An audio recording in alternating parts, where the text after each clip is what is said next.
Welcome aboard the Bedtime Express, your nightly journey into peaceful sleep and enchanting dreams.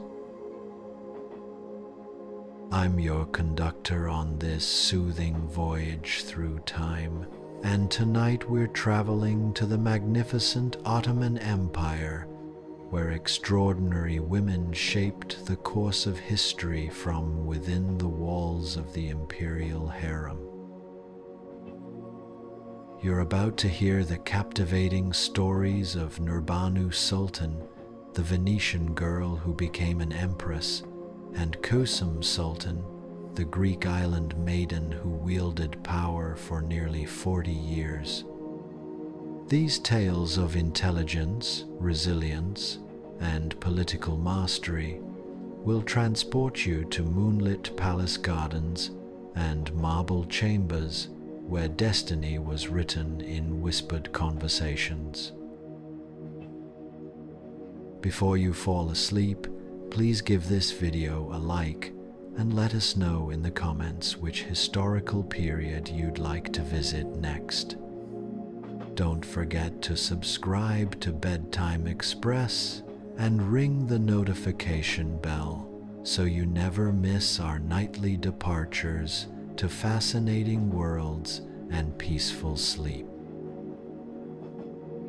Now, settle into your most comfortable position, close your eyes,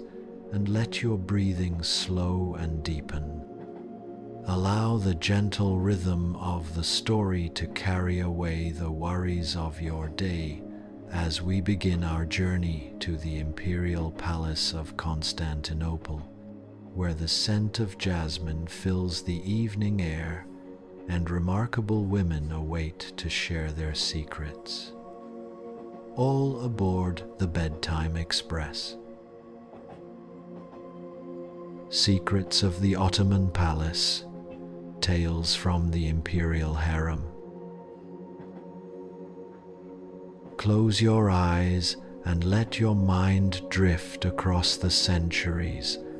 back to a time when the world was painted in different shades of power and mystery.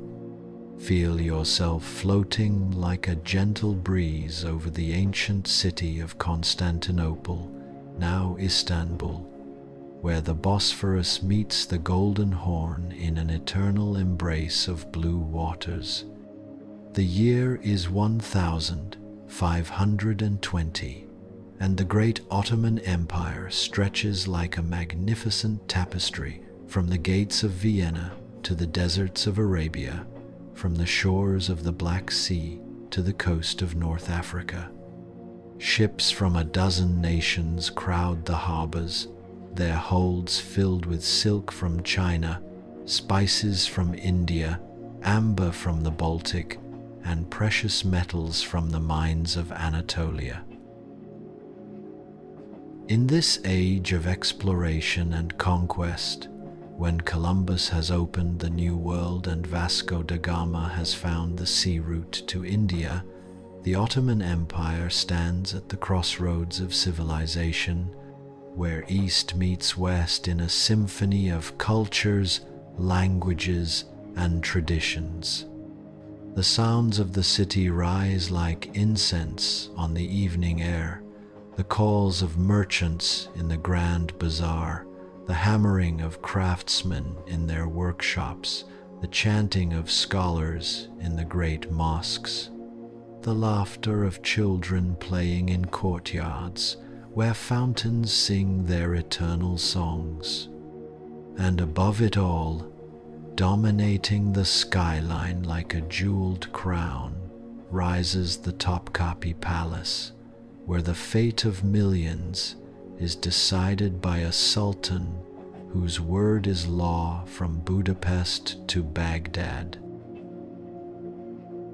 Imagine, if you will, the magnificent Topkapi Palace rising from the hillside like a jeweled crown upon the head of an empress. Its domes catch the first light of dawn, gleaming like pearls scattered across silk, while the morning mist clings to its gardens like the whispered secrets of centuries past. The palace is not merely a residence, but a city within a city, housing thousands of souls, soldiers and scholars, craftsmen and concubines, gardeners and guards, all serving the complex machinery of imperial power. 4 great courtyards unfold like chapters in an illuminated manuscript, each more sacred and mysterious than the last, each protected by gates that open only to those deemed worthy of the secrets within. The first courtyard, open to the public and bustling with petitioners and merchants, gives way to the second courtyard, where the business of empire is conducted in halls lined with precious tiles and illuminated manuscripts. Here, in the domed chambers of the divan, grand viziers debate policy while clerks record their decisions in the beautiful Arabic calligraphy that turns official documents into works of art. But it is the third courtyard that holds the palace's deepest mysteries, accessible only to the Sultan and his most trusted servants, where the throne room glitters with jewels and gold, and where the treasury holds riches that surpass the dreams of Croesus. And beyond even this sacred space lies the fourth courtyard, a realm of gardens and pavilions where the Sultan retreats for contemplation and pleasure, where the scent of roses mingles with the salt air from the sea, and where the boundaries between earth and paradise seem gossamer thin. It is here, in chambers cooled by breezes from the Bosphorus and warmed by braziers filled with precious woods,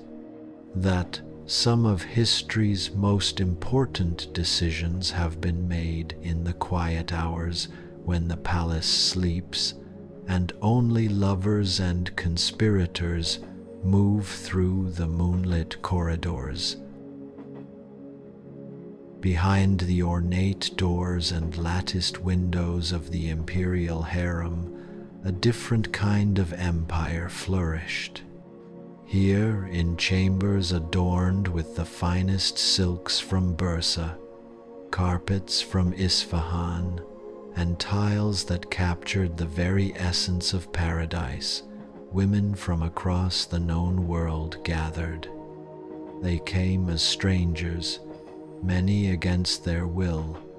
yet some would rise to become the true architects of an empire that stretched from the gates of Vienna to the shores of the Indian Ocean.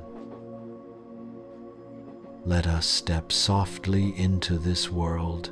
where the scent of jasmine mingles with the smoke of frankincense, where the sound of fountains plays a constant soothing melody, and where every whispered conversation might change the course of history. The marble floors are cool beneath bare feet, polished smooth by generations of women who walked these halls carrying dreams, schemes, and destinies in their hearts. Each stone has absorbed the footsteps of empresses and slaves, of mothers and daughters, of rivals and allies, until the very foundations of the palace seem to pulse with the accumulated energy of countless lives lived at the intersection of ambition and circumstance. The walls themselves are witnesses to conversations that changed the course of empires, declarations of love that led to dynastic marriages, whispered warnings that prevented assassinations, strategic discussions that determined whether nations would prosper or perish. Consider the intricate mosaics that decorate these chambers, each tiny piece of colored stone or glass carefully placed by master craftsmen who understood that beauty itself is a form of power. The geometric patterns that flow across walls and ceilings create optical illusions that seem to shift and change as one moves through the rooms, like kaleidoscopes that reflect not just light but the complex interconnections between all the souls who inhabit this space. These designs, based on mathematical principles that were being discovered in Islamic universities while European scholars still struggled with basic arithmetic, serve as daily reminders that the Ottoman Empire was built not just on military might, but on intellectual achievement and artistic excellence. The ceiling frescoes, painted by artists whose names have been lost to history, but whose vision continues to inspire wonder, depict gardens that exist simultaneously in this world and the next, where earthly flowers bloom alongside those that exist only in paradise. Pomegranates and roses, tulips and carnations, jasmine and orange blossoms create cascades of color that shift with the changing light throughout the day, so that the chambers themselves seem to breathe and live like the people who inhabit them. At sunset, when the light slants through the latticed windows in golden bars, the painted flowers seem to glow with inner fire, and the air itself appears to shimmer with the accumulated prayers and dreams of generations. Picture the courtyards where peacocks strut among rose bushes heavy with blooms, their cries echoing off walls that have witnessed the rise and fall of empires. Imagine the libraries filled with volumes in Arabic, Persian, and Turkish, where learned women debated philosophy and poetry while their fingers traced verses that spoke of love, loss, and the eternal struggle for power. These were not mere concubines or pretty ornaments, but scholars, mothers, politicians, and queens who understood that true power often flows not from the throne, but from the whispered word in the Sultan's ear during the quiet hours before dawn. The Imperial Harem was both prison and palace, restriction and liberation, depending on the woman who inhabited it and her skill at navigating its complex hierarchies. At its peak, nearly 1,000 women called this place home, from the humble servants who tended the fires and swept the floors, to the second consorts who wore cloth of gold and jewels that caught the light like captured stars. But above them all, like the North Star guiding ships across dark seas, stood the Valide Sultan, the Queen Mother, whose word could elevate the lowliest girl to greatness or cast the mightiest governor into exile. Tonight, as you rest in the comfort of your own bed, let your spirit journey to those moonlit chambers where our story begins. Feel the soft Turkish carpets beneath your feet as we walk together through the courtyard of the favorites, where orange trees cast shadows like lace patterns on the ground,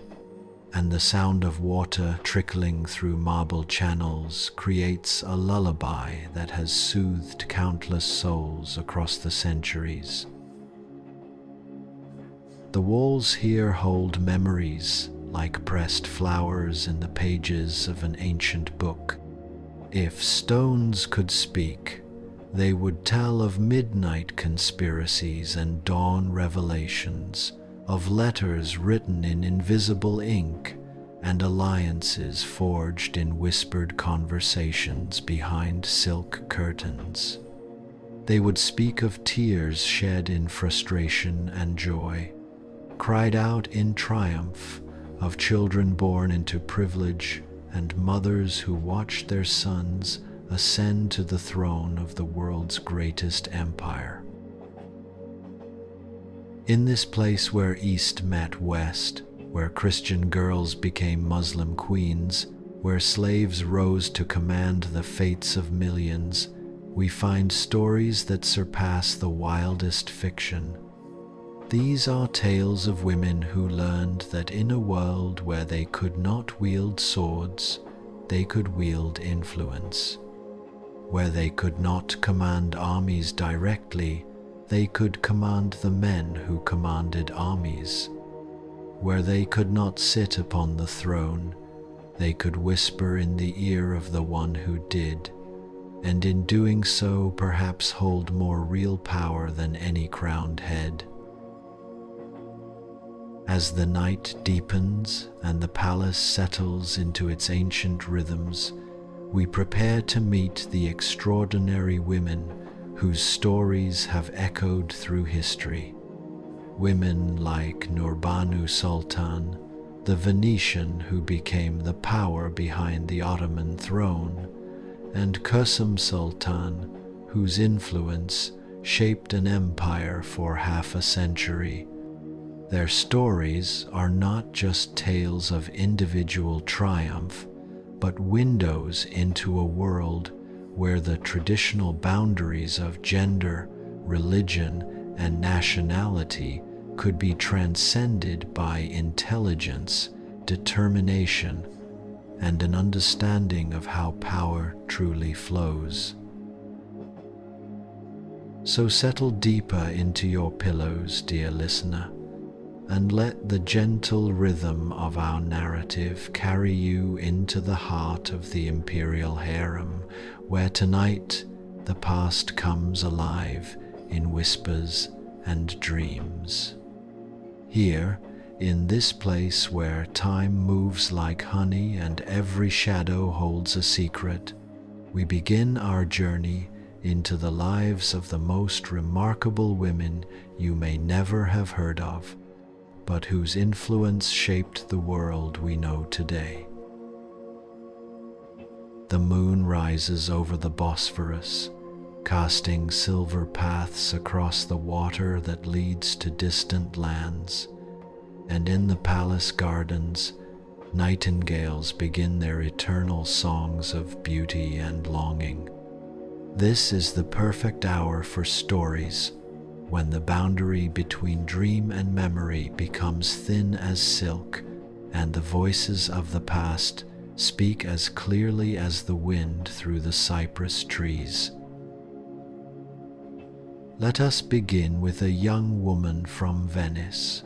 whose name was once Cecilia, but whom history would remember as Nurbanu Sultan, the light of the empire. Close your eyes and see her as she might have been in those first days, confused and frightened, yet carrying within her the seeds of greatness that would one day reshape an empire. In the soft darkness of your dreams, transport yourself to Venice in the year 1537, when the city of canals gleamed like a jewel set in the Adriatic Sea, and the power of the great maritime republic stretched from the Alpine passes to the trading posts of the eastern Mediterranean. Picture the morning mist rising from the waters, where gondoliers push their boats through channels that reflect the rose and gold facades of palaces built by merchant princes whose wealth rivaled that of kings. The city awakens to the sound of church bells chiming from 100 campaniles, while the cries of fishermen returning with the dawn catch mingle with the songs of workers heading to the arsenal, where the greatest ships in the world are built in covered yards that hide the secrets of Venetian naval supremacy. In one of these grand houses, perhaps on the Grand Canal itself, where the most important families maintain their ancestral seats, a girl named Cecilia Venier Baffo wakes to the sound of church bells and the gentle lapping of water against marble steps, unaware that destiny is about to carry her far from everything she has ever known. Her chamber windows look out over a courtyard where servants are already preparing for the day's activities, drawing water from the Vera de Pozzo, the ornate wellhead that serves as both practical necessity and artistic statement in every proper Venetian palazzo. The morning light streams through glass panes that represent the latest in luxury technology, for window glass remains expensive and rare in most of the world, a symbol of Venice's prosperity and its connections to the glassmakers of Murano. She is perhaps 12 years old, with golden hair that catches sunlight like spun silk, and eyes the color of the Venetian lagoon on a summer morning when the water shifts from blue to green depending on the depth and the play of light across its surface. Her family is noble, connected not just to the great Doge himself, but to the complex web of merchant princes, bankers, and diplomats who have made Venice the richest city in Europe and one of the most powerful forces in Mediterranean politics. Her education has been supervised by tutors who have traveled to Constantinople and Alexandria, to Paris and London, bringing back not just languages and literature, but the latest developments in philosophy, mathematics, and natural science. The Venier family palazzo where she lives is itself a testament to Venetian wealth and sophistication, with libraries containing manuscripts in Latin and Greek, Arabic and Turkish, collected during centuries of trade with the Islamic world. Maps cover the walls of her father's study, showing trade routes that stretch from London to Trebizond, from Bruges to Beirut, marked with the locations of Venetian fondacos, the combination embassies, warehouses, and residential compounds where Venetian merchants lived and worked in foreign cities. Cecilia has grown up hearing stories of these distant places, learning that the world is vast and complex, filled with peoples whose customs may differ from her own, but whose fundamental humanity connects them all. On this particular morning, as she braids her hair by the window overlooking the Grand Canal, watching the eternal ballet of boats that carry everything from Flemish tapestries to Indian spices through the heart of her city, she cannot know that Ottoman raiders are already approaching the ship that will carry her toward what she believes will be a marriage arrangement in Cyprus. The alliance has been arranged between her family and Venetian nobles who control estates on that eastern island, a marriage that would consolidate properties and strengthen the complex network of relationships that hold the Venetian commercial empire together. Such arrangements are common among the nobility, where personal happiness is often subordinated to family strategy, but the prospect seems pleasant enough. Cyprus is known for its beauty, its wines, and its strategic importance as a bridge between Europe and the East. But fate, like the tide, waits for no one. The capture happens swiftly, pirates working in concert with Ottoman officials,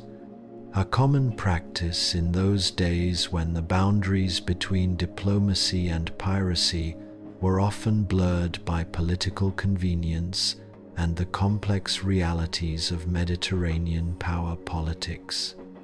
The Venetian ship, despite its escort of armed galleys, falls victim to a carefully planned ambush in the narrow waters between Greek islands, where Ottoman vessels emerge from hidden coves like wolves from forest shadows. One moment, Cecilia is watching the familiar shores of her homeland fade into the distance, discussing wedding preparations with her companions and dreaming of the new life awaiting her in Cyprus. The next, she is aboard a ship, sailing toward Constantinople,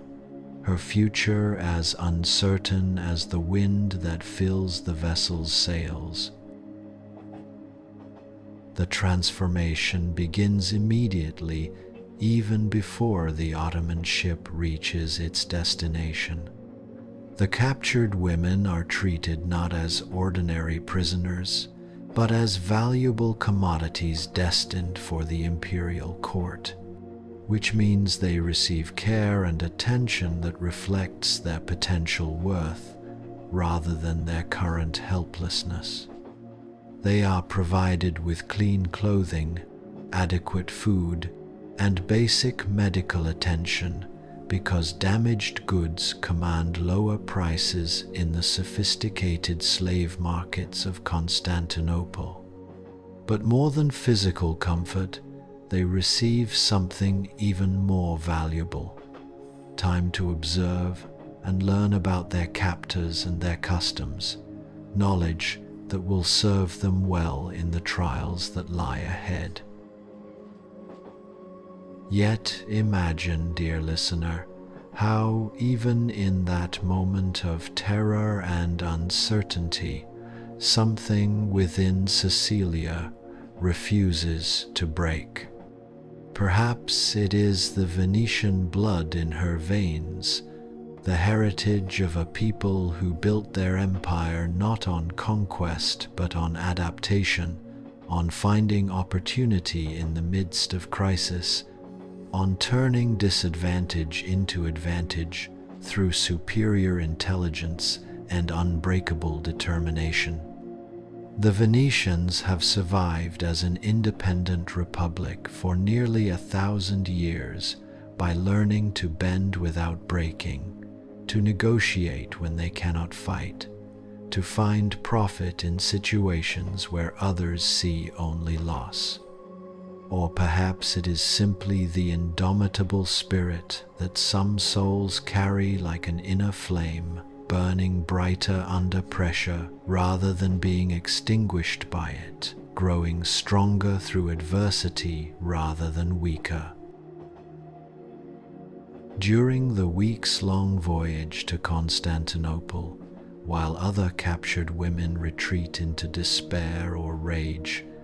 Cecilia begins to demonstrate the intellectual curiosity that will eventually elevate her to the highest ranks of Ottoman society.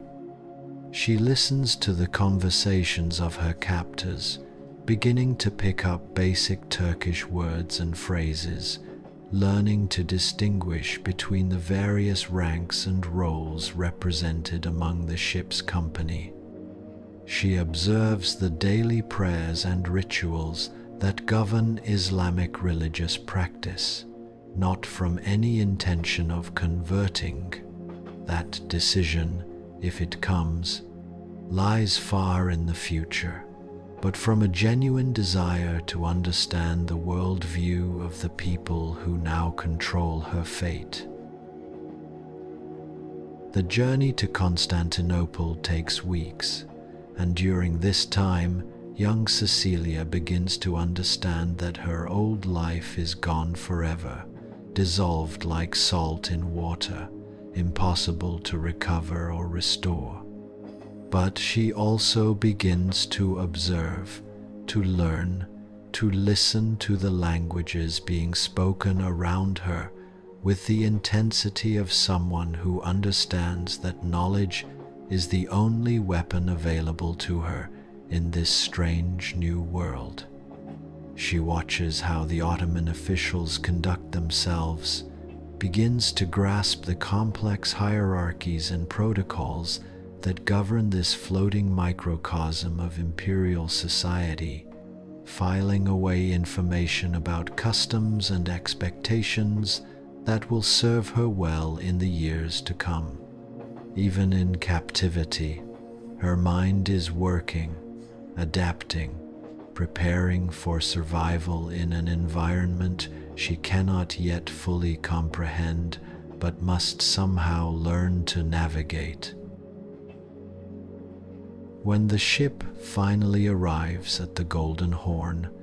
and the massive walls and domes of Topkapi Palace rise before her like something from an Arabian tale, Cecilia undergoes the first of many transformations. She is no longer the Venetian noble girl who woke to church bells and gondoliers' songs. She is now a slave in the Ottoman Empire, destined for the Imperial Harem, where she will either disappear into obscurity or rise to heights of power that her former life could never have imagined. The process of entering the harem is both terrifying and oddly beautiful. Picture her being led through corridors that seem to stretch forever, past fountains that sing with falling water and gardens where the air is heavy with the scent of roses and jasmine. She is bathed in marble chambers warmed by hypocausts, dressed in silks softer than anything she has ever worn, and given a new name, Nurbanu, meaning light of the empire, as if the very act of naming can transform not just identity but destiny itself.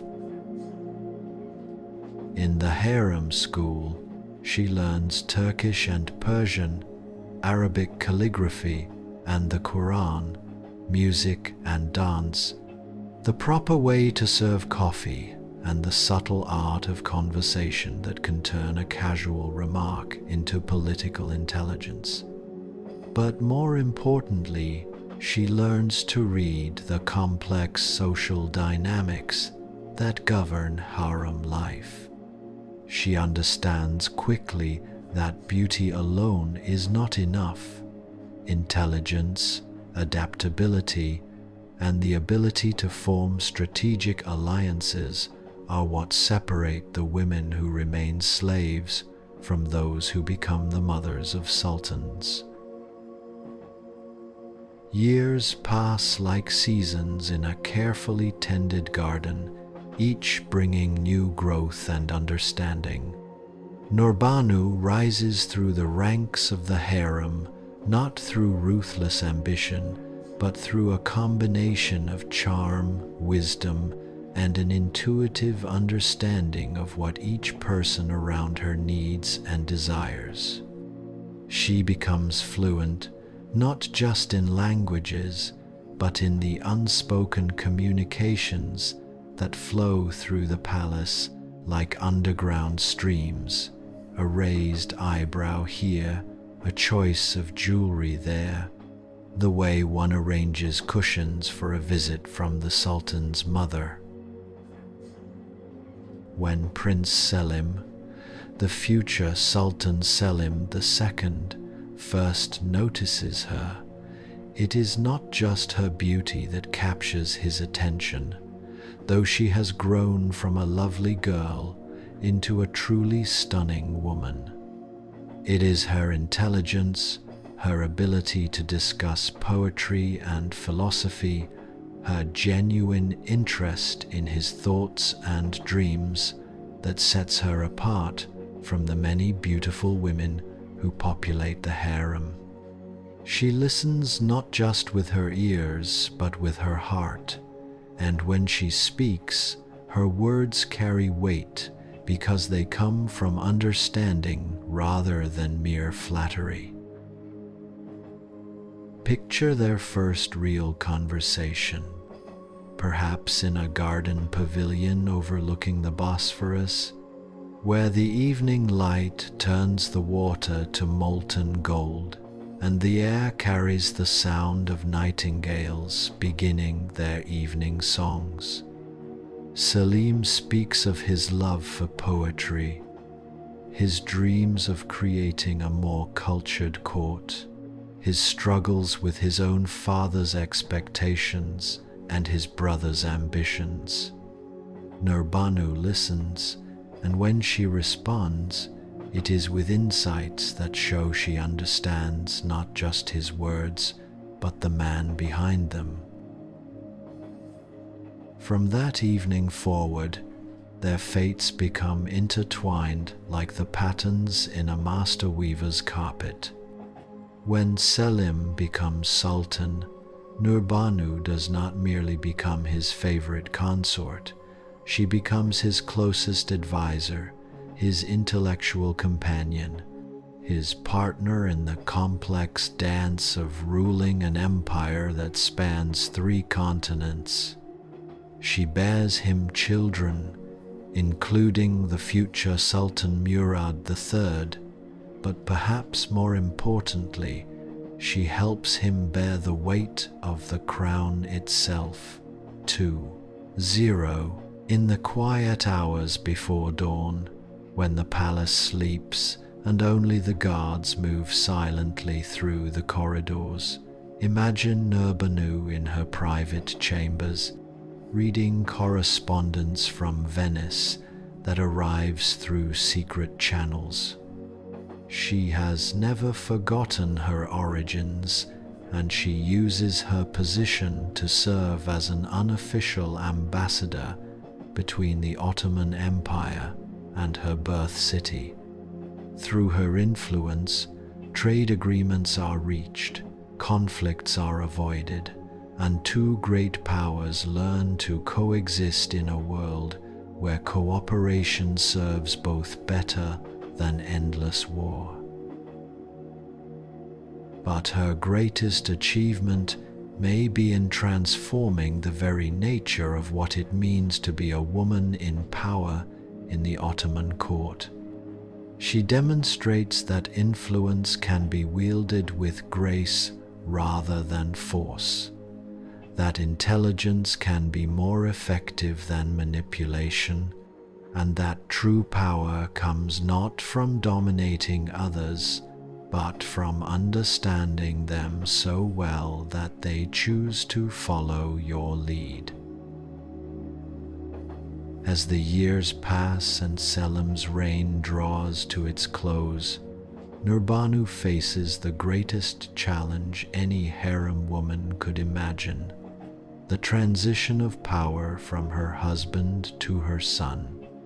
In a system where the death of a sultan often meant the execution of his consorts to prevent future interference, she must navigate the dangerous waters of succession with all the skill she has learned over decades in the palace. Picture her in those tense weeks after Selim's death, moving through the palace like a master chess player, ensuring that her son Murad ascends to the throne smoothly while positioning herself to become the Valide Sultan, the Queen Mother, one of the most powerful positions in the empire. She speaks softly but carries enormous influence, and those who once saw her as merely a beautiful foreign concubine now recognize her as a formidable political force who understands the Ottoman system better than many who were born to it. As Valide Sultan, Nurbanu oversees not just the harem but participates in state affairs, corresponding with foreign ambassadors, advising on matters of trade and diplomacy, and helping to maintain the stability that allows the empire to prosper. She patronizes poets and architects, funds the construction of mosques and schools, and creates a cultural flowering that enriches the empire's artistic and intellectual life. In the quiet moments of evening, when the palace settles into its ancient rhythms and the muezzin's call echoes across the city, Nurbanu sometimes walks in her private garden, where roses bloom in beds laid out in geometric patterns that please the eye and soothe the soul. She thinks, perhaps, of the girl she once was, standing by a window in Venice, watching gondoliers navigate the misty canals. That girl could never have imagined the life she would live, the power she would wield, the bridges she would build between two worlds that once seemed irreconcilably different. Her story reminds us that destiny often arrives disguised as disaster, and that the qualities that allow us to survive great changes, adaptability, intelligence, compassion, and an understanding that true strength often lies in gentleness rather than force, are the same qualities that can transform not just our own lives but the world around us. As we prepare to meet another remarkable woman whose influence would shape the empire for even longer, let the story of Nurbanu Sultan settle into your dreams like starlight on water. She shows us that home is not always the place where we are born, but sometimes the place where we choose to plant our roots and watch them grow into something beautiful and strong. Now let your dreaming mind drift forward through the corridors of time to the early 17th century, when the Ottoman Empire had reached the zenith of its power and influence, stretching from the gates of Vienna to the deserts of Yemen, from the Crimean steppes to the Atlas Mountains of Morocco. The empire that Suleiman the Magnificent had built through conquest and diplomacy has now evolved into something even more remarkable, a sophisticated administrative system that governs millions of people speaking dozens of languages, practicing different faiths, following various customs, yet all united under the authority of the Sultan who rules from the palace overlooking the Bosphorus. In the hushed chambers of Topkapi Palace, where moonbeams filter through latticed windows like silver threads weaving through silk, and where the sound of fountains provides a constant, soothing counterpoint to the more distant sounds of the city below, we encounter a woman whose story surpasses even the most imaginative tales of power and intrigue. The palace itself has evolved during the decades since Nurbanu Sultan's time, with new chambers added to accommodate the growing complexity of imperial administration, new gardens planted to provide peaceful retreats from the pressures of governing an empire, new libraries established to house the ever-expanding collections of manuscripts that arrive from across the Islamic world. The Imperial Harem has become even more sophisticated and influential, no longer merely a place where the Sultan's women live in elegant captivity, but a parallel government that exercises real authority over matters both domestic and foreign. The networks of correspondence that connect the harem to the outside world have grown to encompass not just Ottoman territories, but European capitals, where ambassadors and merchants understand that a letter from the Valide Sultan carries weight equal to any official diplomatic communication. The educational programs within the harem now rival those of the greatest universities, with teachers who have studied in Cairo and Baghdad, Isfahan and Samarkand, bringing together the intellectual traditions of the entire Islamic world. Picture a young Greek girl, perhaps born with the name Anastasia, growing up on the island of Tinos in the Aegean Sea, where the waters shift from deep blue to turquoise, depending on the time of day and the play of light across their surface, and where the ancient marble quarries still bear the marks of classical sculptors who carved statues for temples that have long since fallen to ruin. Her world is small but complete. Olive groves that her family has tended for generations, fishing boats that venture out before dawn to cast their nets in waters that have sustained human life for millennia, festivals that celebrate the cycle of seasons, with rituals that blend Christian faith with much older traditions rooted in the natural world. She knows nothing yet of palaces or power,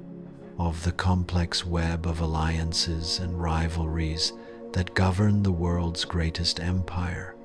of the intellectual ferment that characterizes the Ottoman court at the height of its cultural development. Her days are spent in activities that would have been familiar to her ancestors from classical antiquity, tending goats on hillsides covered with wild thyme and rosemary, helping with the olive harvest when the trees bend under the weight of their silver-green fruit, learning the traditional songs and dances that preserve the memory of her people's history. She watches fishing boats return at sunset with their silver catches glinting in the golden light, unaware that similar scenes are playing out along coastlines, from Spain to Syria, from the Black Sea to the Red Sea, all under the authority of the Ottoman Sultan, whose authority she has never had reason to contemplate. But destiny, like the wind that stirs the olive groves, recognizes no boundaries between the humble and the great, between the cottage and the palace, between the simple life of a Greek island and the cosmic responsibilities of imperial rule. When Ottoman raiders arrive on her peaceful island, seeking beautiful young women for the imperial harem,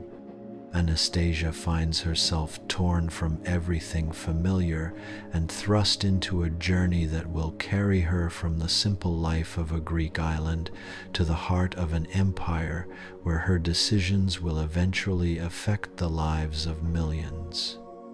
The raiders are not mere pirates but officials operating under imperial authority, part of a systematic recruitment system that has brought women from across the known world to serve in the Ottoman court.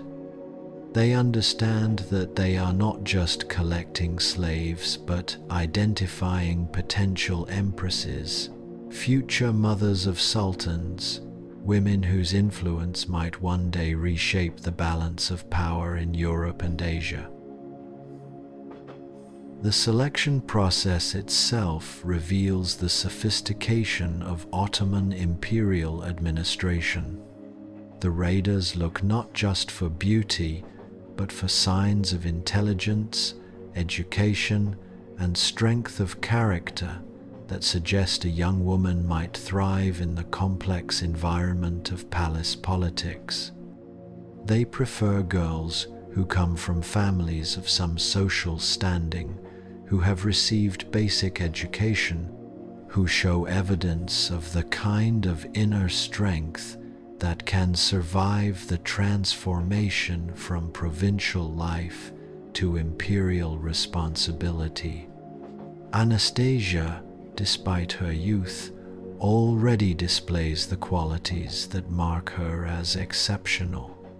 A quick wit that allows her to learn languages rapidly, a natural dignity that commands respect even in circumstances of powerlessness,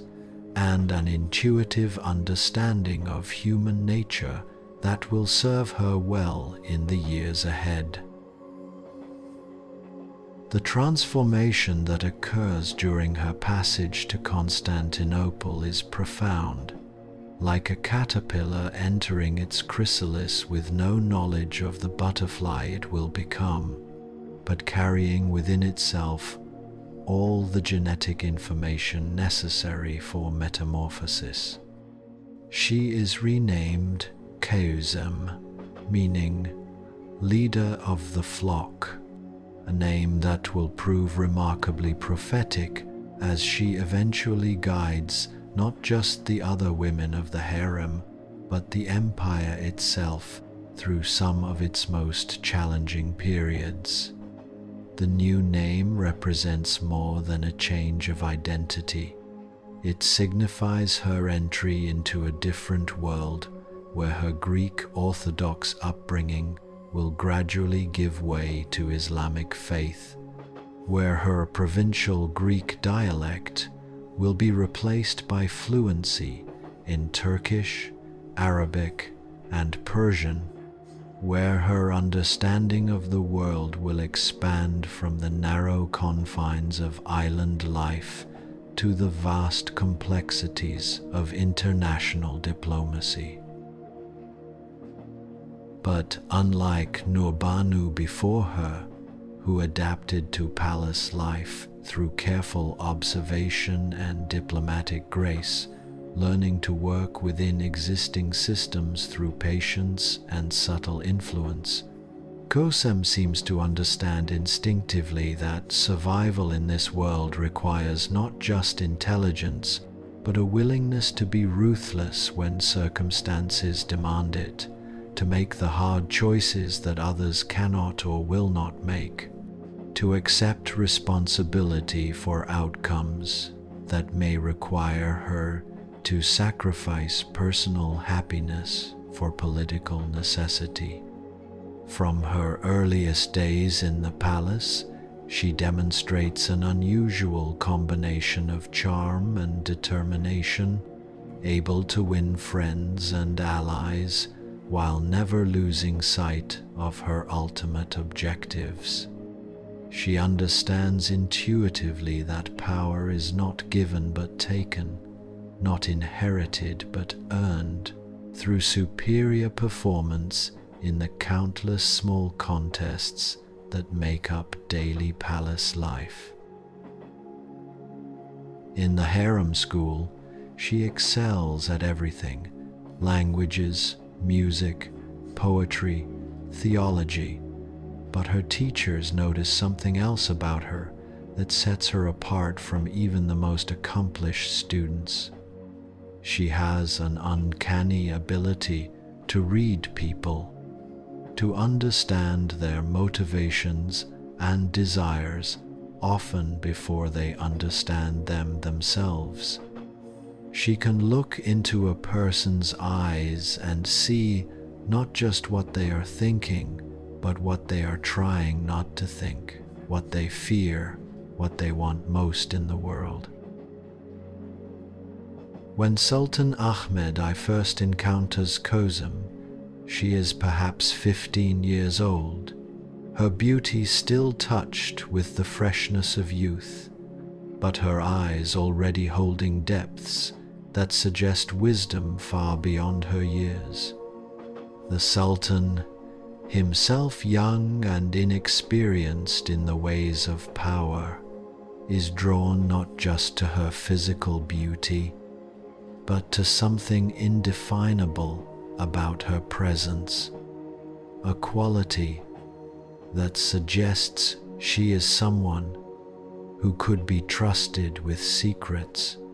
someone who could understand the loneliness that comes with absolute power. Their relationship develops in the spaces between official court life, in garden pavilions where the scent of jasmine mingles with the smoke from braziers, in private chambers where the only light comes from oil lamps that cast dancing shadows on silk-covered walls. Ahmed finds in Kösem not just a lover, but a confidant, someone who listens to his fears about his brother's ambitions, his concerns about the empire's vast territories, his dreams of being remembered as a great builder and patron of the arts, rather than merely another warrior sultan. Picture them together in the evening hours, when the palace grows quiet and the sounds of the city below fade to a gentle murmur punctuated by the call of night birds and the distant sound of waves against the seawall. Ahmed reads poetry aloud while Kösem embroiders, her needle moving in precise, meditative strokes as she creates patterns that seem to mirror the complexity of the thoughts she shares with her sultan. They discuss philosophy and governance, the proper balance between justice and mercy, the challenges of ruling people of many faiths and languages, the eternal question of how to maintain an empire built on conquest in times of peace. When Kösem bears Ahmed's sons, first Murad, then Ibrahim, then others, she understands that she has not just given birth to children, but to potential sultans, and that her own fate is now tied irrevocably to theirs. She begins to study not just palace protocol, but the broader patterns of Ottoman succession, the historical precedents that might protect her sons from the traditional fratricide that has claimed so many royal princes. She learns to think not in months or years, but in decades, building networks of loyalty that will serve her long after Ahmed's death. But Ahmed dies young, as so many sultans do, leaving behind an empire in transition and a harem full of women whose futures suddenly hang in the balance like autumn leaves, waiting for the wind that will determine whether they fall gently to earth or are scattered to unknown destinations. The palace, which had seemed so stable and secure during his lifetime, suddenly becomes a battlefield where different factions compete for influence over the succession, each group trying to position itself advantageously for whatever new order might emerge from the chaos of imperial transition. The death of a sultan always creates a power vacuum that attracts ambitious men like honey attracts bees, and the period immediately following Ahmed's death tests every relationship, every alliance, every assumption about how power flows through the complex channels of Ottoman governance. In those crucial days following his death,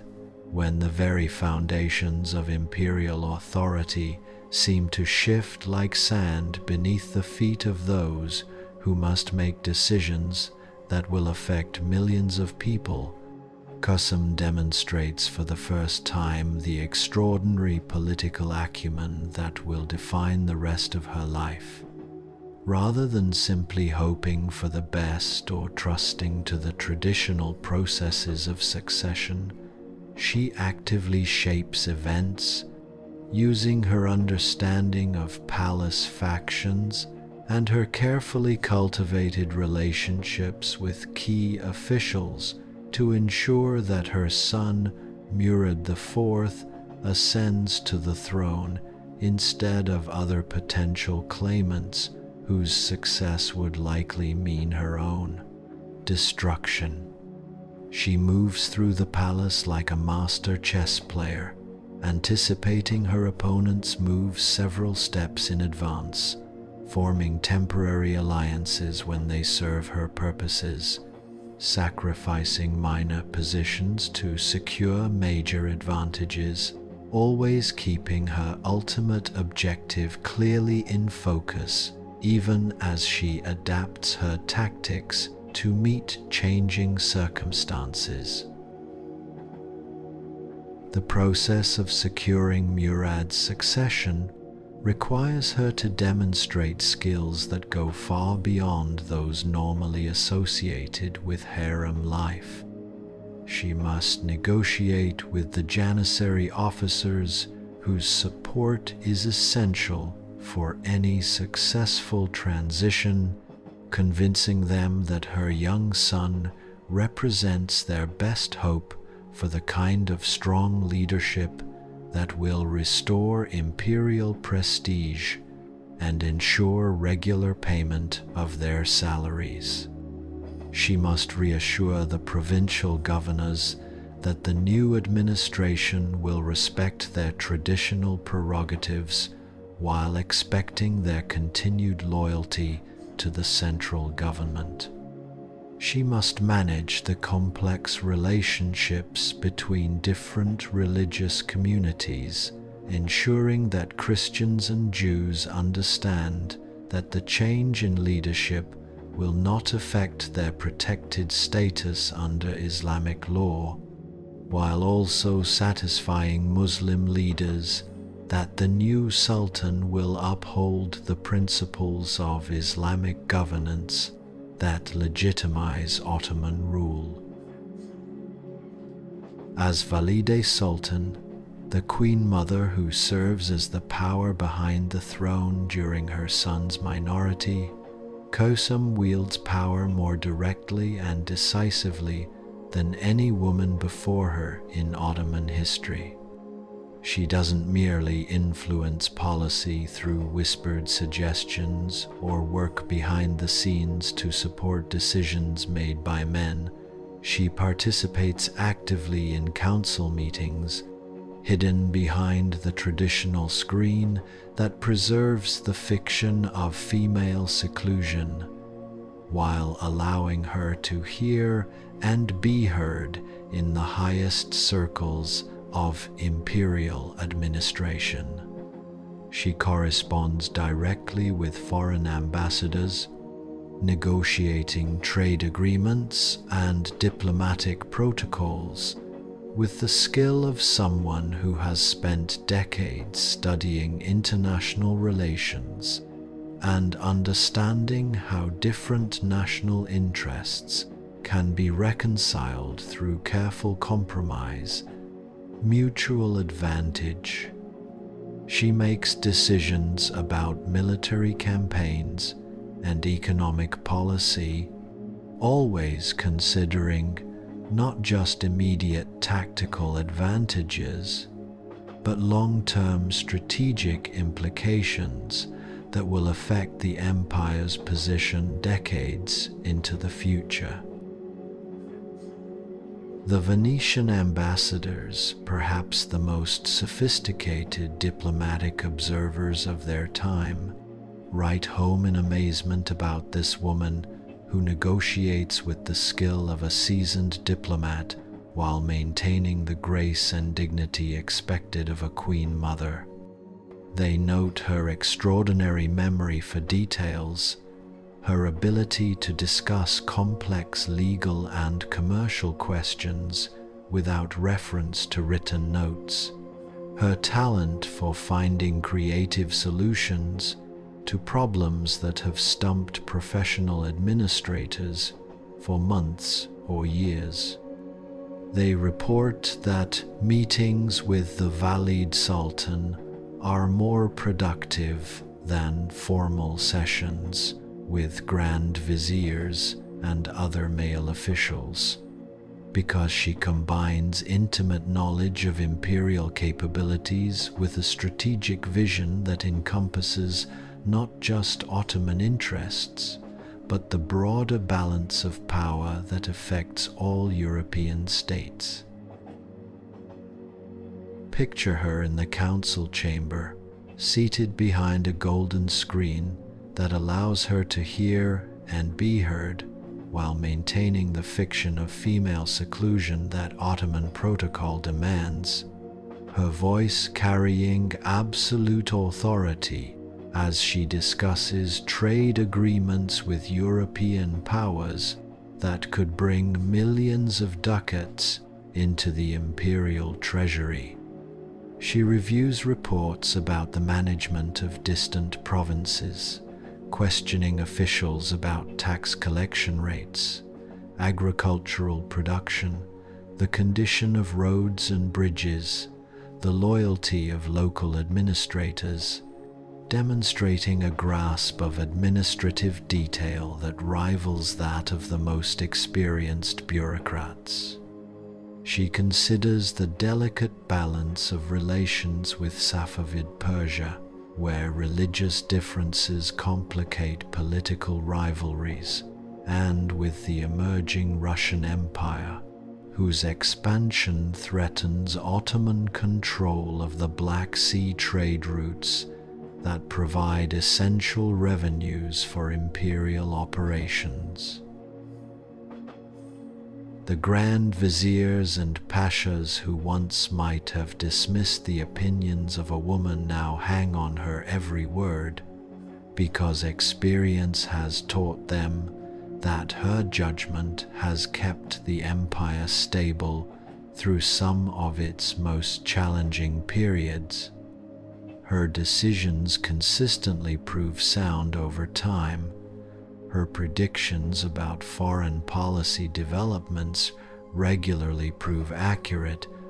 Her suggestions for resolving internal conflicts typically lead to lasting solutions rather than temporary expedients.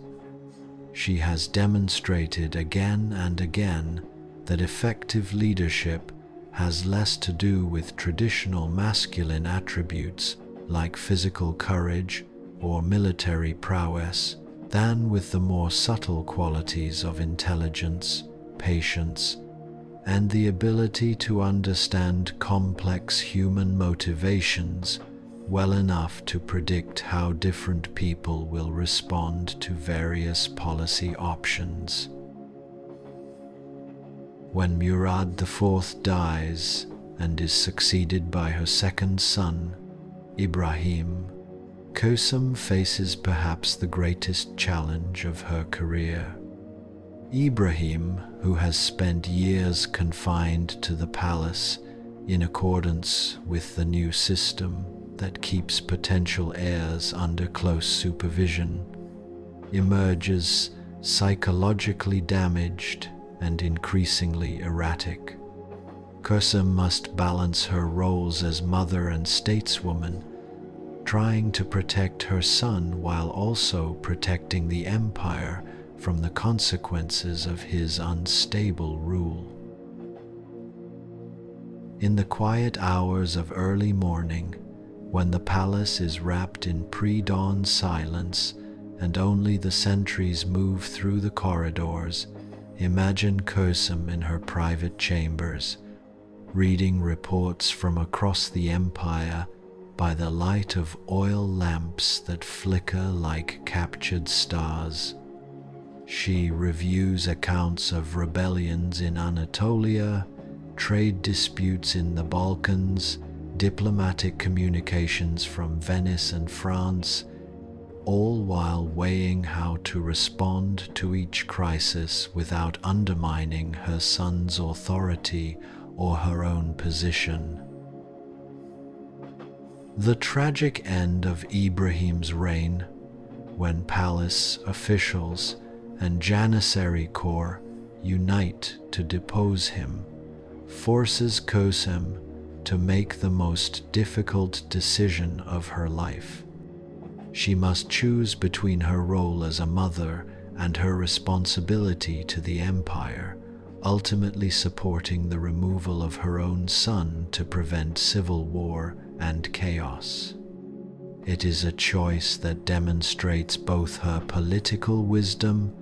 and the terrible personal cost of wielding ultimate power. When Ibrahim's young son Mehmed IV ascends to the throne, Kösem once again becomes the power behind the throne.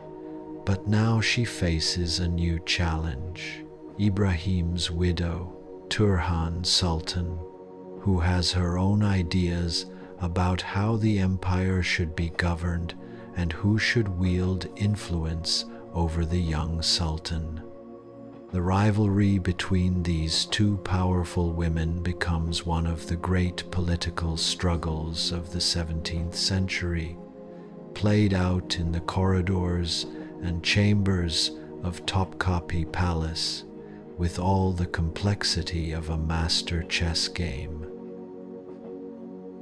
Picture the tension in the palace during these years, when every gesture, every choice of clothing, every decision about who attends which ceremony becomes a statement in the ongoing struggle for supremacy. Kösem, now in her 60s, but still formidable, represents the old ways, the direct exercise of power by the Valid Sultan. Turhan represents a new generation that questions whether such direct female rule is appropriate, even as she seeks to exercise similar power herself.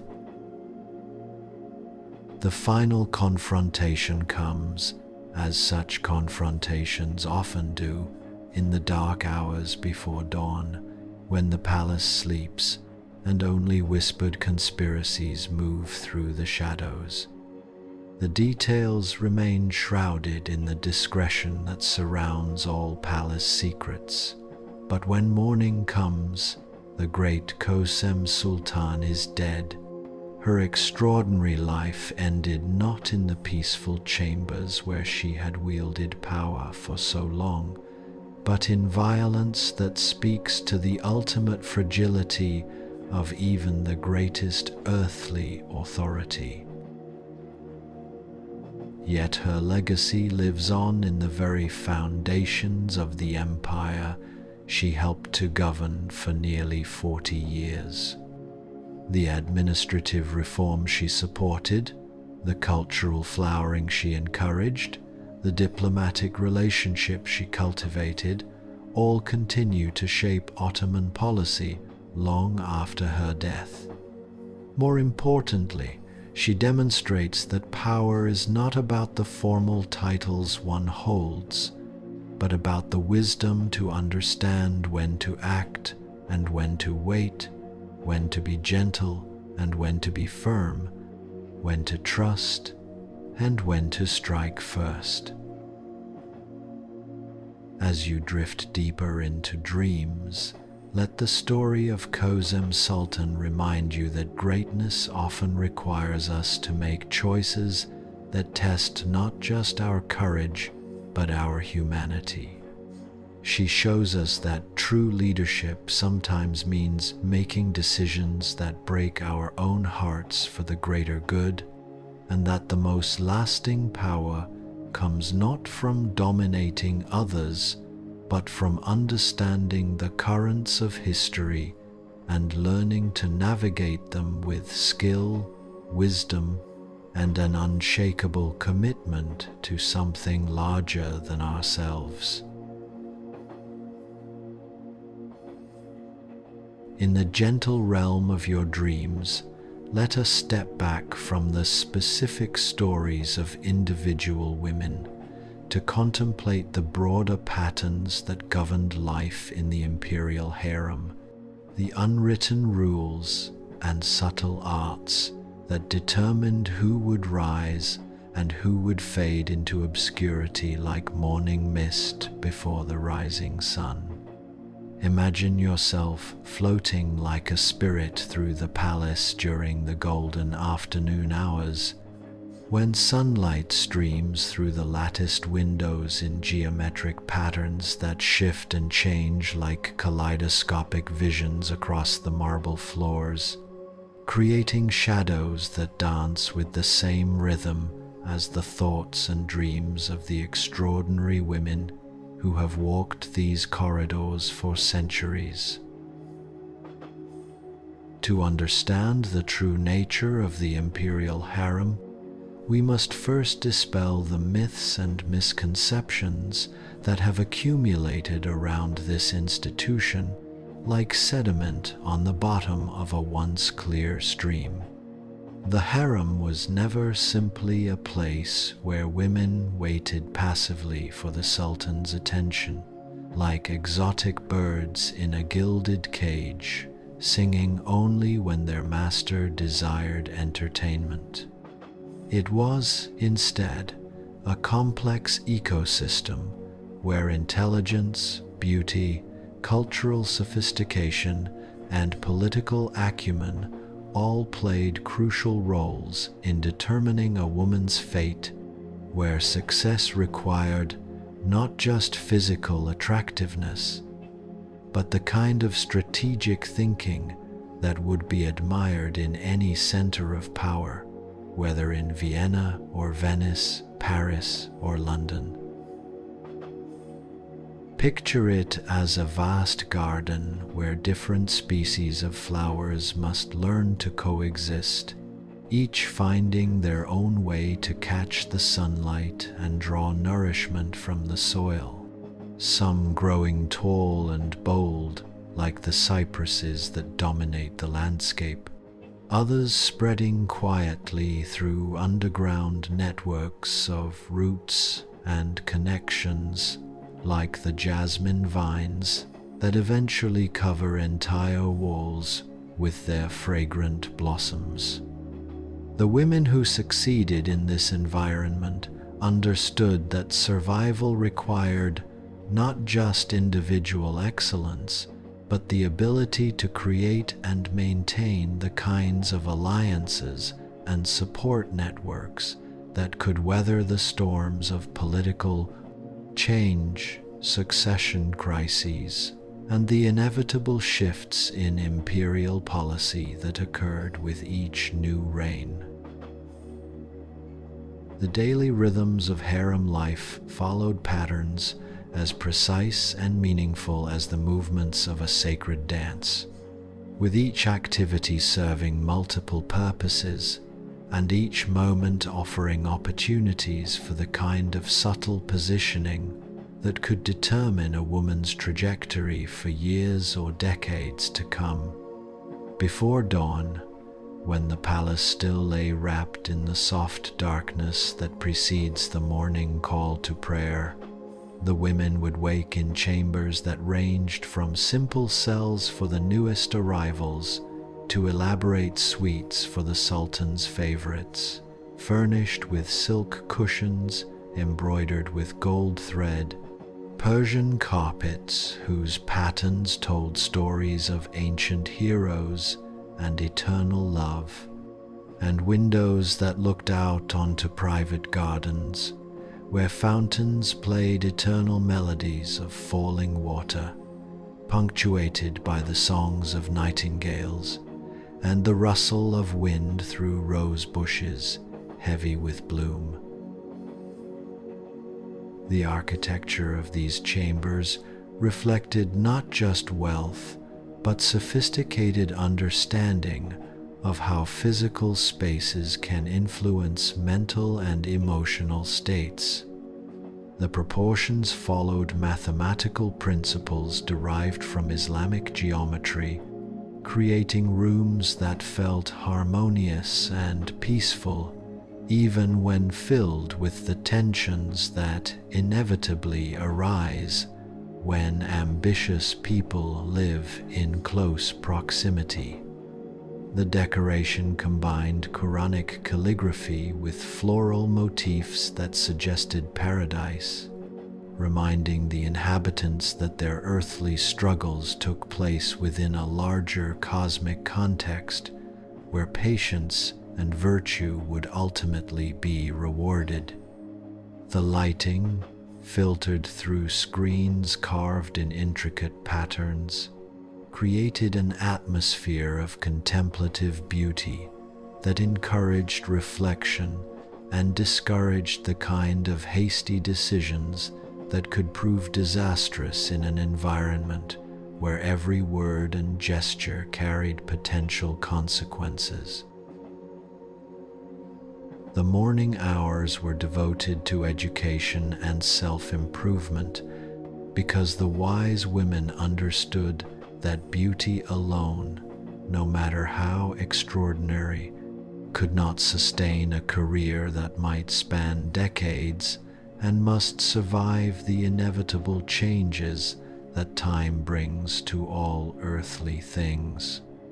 In chambers filled with soft morning light that streamed through windows designed to capture the sun's rays at the optimal angle for reading and study, teachers instructed the women in Turkish, Arabic, and Persian languages, each representing a different strand of the cultural synthesis that gave Islamic civilization its distinctive character and universal appeal. The Turkish lessons connected them to the immediate world of Ottoman administration and court life, teaching them not just vocabulary and grammar, but the subtle nuances of tone and emphasis that could transform a simple request into a command, or a potential conflict into an opportunity for mutual advancement. The Arabic instruction opened the treasures of Islamic scholarship and poetry, allowing them to participate in intellectual discussions that ranged from theological speculation to scientific investigation, from legal theory to mystical experience.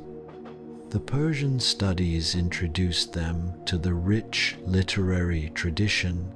that had shaped Islamic culture for centuries,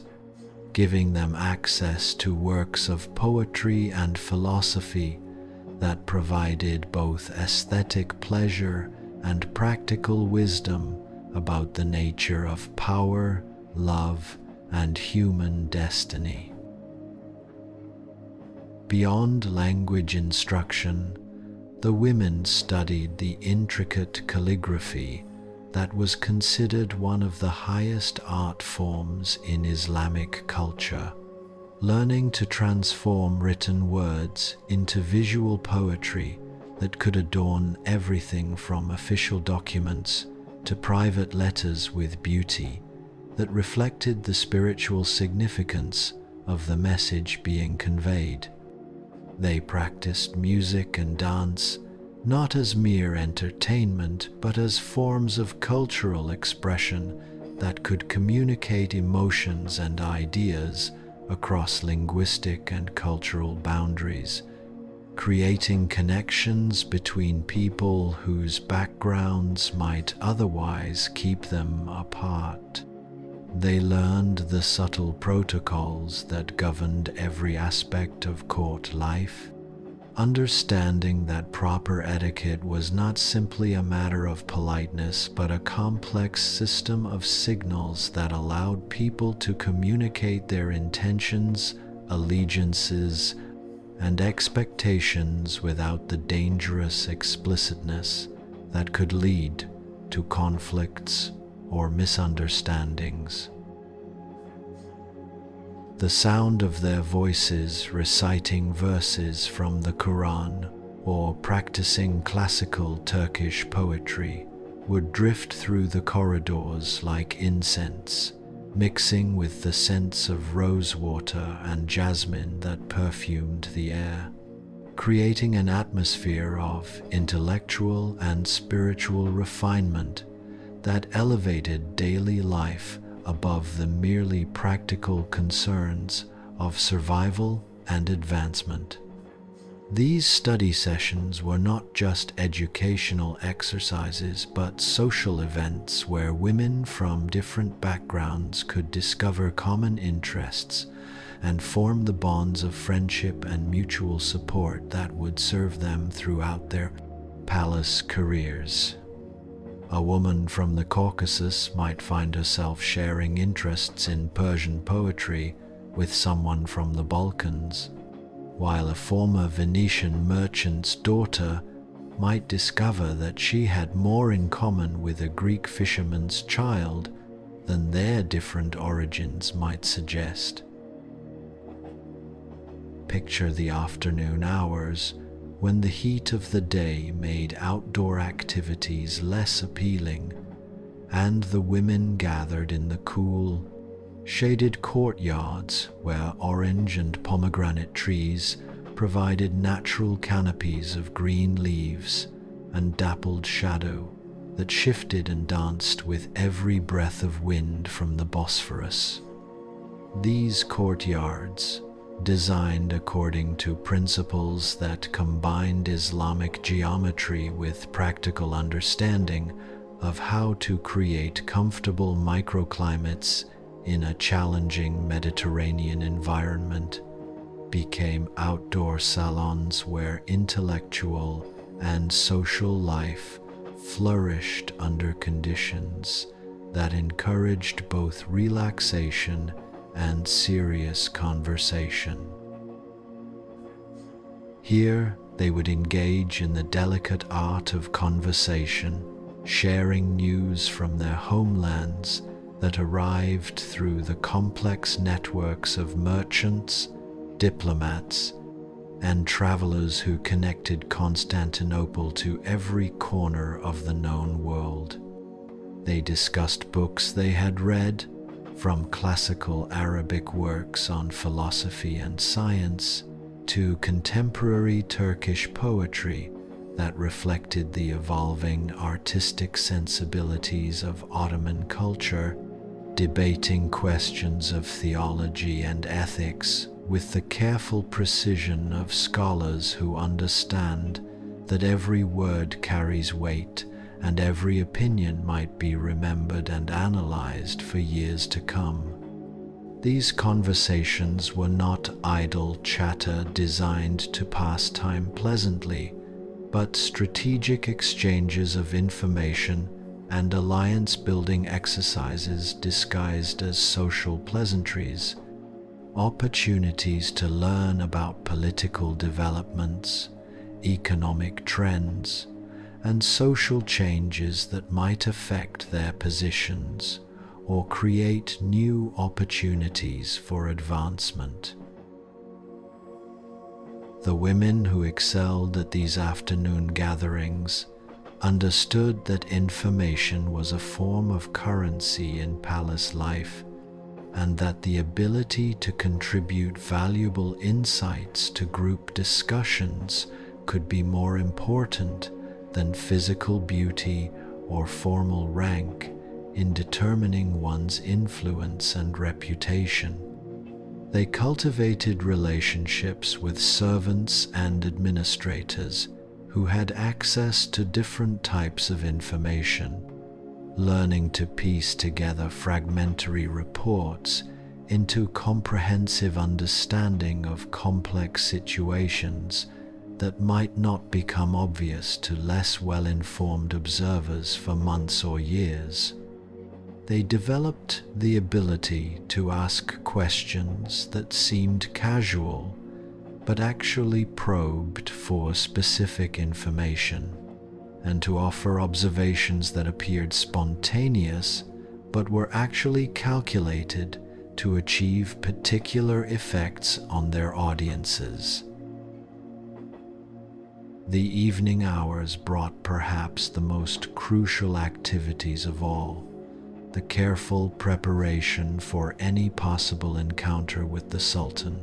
because such meetings, however brief or informal they might appear, could determine the trajectory of a woman's entire life and career. In marble bathhouses warmed by hypocausts that circulated heated air through channels beneath the floors, and perfumed with oils and essences that had traveled along the same trade routes that brought silk from China and spices from India, women would bathe in waters scattered with rose petals and scented with essences whose exotic origins reflected the vast reach of Ottoman commercial networks. These bathing rituals were not merely matters of personal hygiene, but complex ceremonies that combined practical preparation with psychological transformation, allowing women to shed the concerns and anxieties of daily life and assume the roles they needed to play in the high-stakes theater of palace politics. The various oils and perfumes were chosen not just for their pleasant scents, but for their supposed effects on mood and behavior, with different combinations believed to enhance particular qualities like intelligence, charm, or serenity. The process of bathing itself, conducted in chambers whose acoustic properties turned even whispered conversations into musical sounds, became a form of meditation that prepared women mentally and emotionally for the challenges they might face. The ritual of dressing was an art form in itself, with layers of silk and gauze that created silhouettes designed to flatter while conforming to the modesty requirements of Islamic culture. Jewelry chosen for both beauty and symbolic, meaning that could communicate messages about status, allegiances, and intentions to those sophisticated enough to read such signals. The perfumes were applied with the precision of an alchemist mixing precious compounds with different scents for different parts of the body and different occasions, creating olfactory signatures that could identify individual women even in crowded rooms and linger in memory long after personal encounters had ended. The final touches, the arrangement of hair, the selection of accessories, the choice of which texts to carry for possible discussion, completed transformations that turned private individuals into public figures, ready to participate in the complex performance that was Ottoman court life. But beneath these daily routines lay the deeper currents that really determined the fate of each woman in the harem. The most successful understood that the harem operated on multiple levels simultaneously, the official hierarchy that everyone could see, and the invisible networks of alliance and influence that often mattered more than formal rank. At the pinnacle of the official hierarchy stood the Valide Sultan, the Queen Mother, whose authority extended not just over the harem but into the highest levels of imperial administration. Below her were the Sultan's consorts, ranked according to their favor, and the children they had borne, then the ladies-in-waiting, the teachers and supervisors, and finally the servants and slaves who maintained the daily operations of this vast establishment. Each level had its own privileges, responsibilities, and opportunities for advancement. But the unofficial networks often proved more important than the official ranks. A clever woman might cultivate relationships with the eunuch administrators who actually ran much of the palace bureaucracy, understanding that their goodwill could be more valuable than the formal approval of higher-ranking women who lacked practical influence. She might develop friendships with women from her own homeland, creating support networks based on shared language and cultural understanding. Most importantly, she might position herself as a bridge between different factions, someone who could be trusted by all sides, and who therefore became indispensable to the smooth functioning of harem politics. The women who rose to greatness in this environment shared certain characteristics that transcended their different backgrounds and personalities. They all possessed what we might call emotional intelligence, the ability to read not just what people said, but what they meant, to understand the fears and desires that motivated behavior, to respond to each person in the way that would most effectively achieve their goals. They understood that in a world where direct confrontation was rarely possible or wise, influence flowed through channels that required patience, subtlety, and perfect timing. Consider how a woman might advance from the lowest ranks to the highest levels of influence. She begins as one of dozens of new arrivals, perhaps purchased in a slave market or captured in a raid, with nothing but her natural gifts and whatever education she might have received before her arrival. Her first task is simply to survive the adjustment period, to learn the basic protocols and expectations that govern harem life, without making the kind of mistakes that might mark her as unsuitable for advancement. If she demonstrates intelligence and aptitude, she might be selected for advanced education, spending years learning not just languages and arts,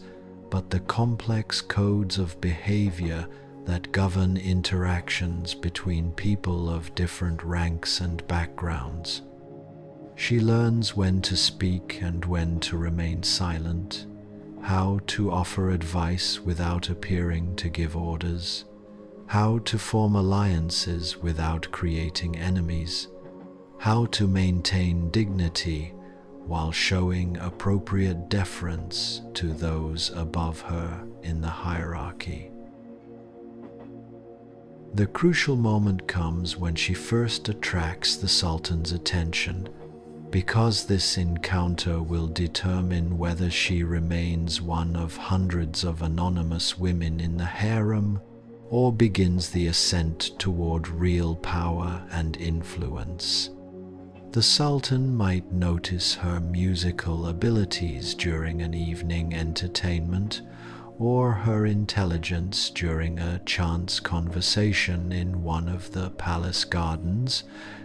or simply the grace with which she moves through the complex social situations that constantly arise in palace life. But attracting attention is only the first step in a process that might take decades to complete. The women who achieved lasting influence understood that the Sultan's favor, while necessary, was not sufficient by itself.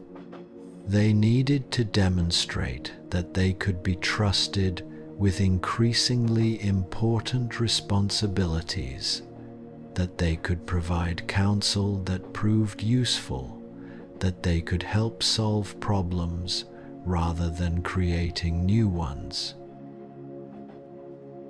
Picture a woman who has caught the Sultan's eye, learning to navigate the treacherous waters of palace politics during her rise to prominence. She must maintain relationships with other women in the harem without appearing to threaten their positions, cooperate with the eunuch administrators who control access to the Sultan, and demonstrate loyalty to the Valide Sultan while positioning herself for future advancement. Every gesture is calculated. Every conversation serves multiple purposes. Every choice of clothing or jewelry sends messages to different audiences throughout the palace. 2.0. The birth of children, particularly sons, fundamentally altered a woman's position and prospects within the harem system. A mother of potential heirs gained not just higher rank, but access to resources and networks that could support her ambitions for decades to come. She would begin to think not just about her own immediate welfare, but about creating the conditions that would allow her sons to survive and thrive in an environment where royal children faced constant threats from rival claimants and political conspiracies. The education of royal children became one of the most important responsibilities of harem women, because the future of the empire literally rested in their hands. Imagine a mother working with her son's tutors to ensure he receives the best possible education in languages, literature, theology, mathematics, and statecraft,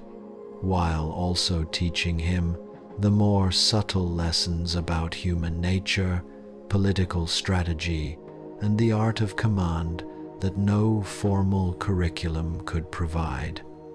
These private tutorials, conducted in chambers filled with books and maps from across the known world, shaped the minds that would one day rule an empire spanning 3 continents. The most successful harem women understood that their influence could extend far beyond the palace walls through careful cultivation of relationships with officials, merchants, scholars, and religious leaders throughout the empire. They might patronize the construction of mosques, schools, and charitable institutions, not just as acts of piety, but as ways of building networks of gratitude and obligation that could serve political purposes when needed. Their names would be inscribed on fountains and bridges. Their charitable works would be remembered in prayers and public ceremonies,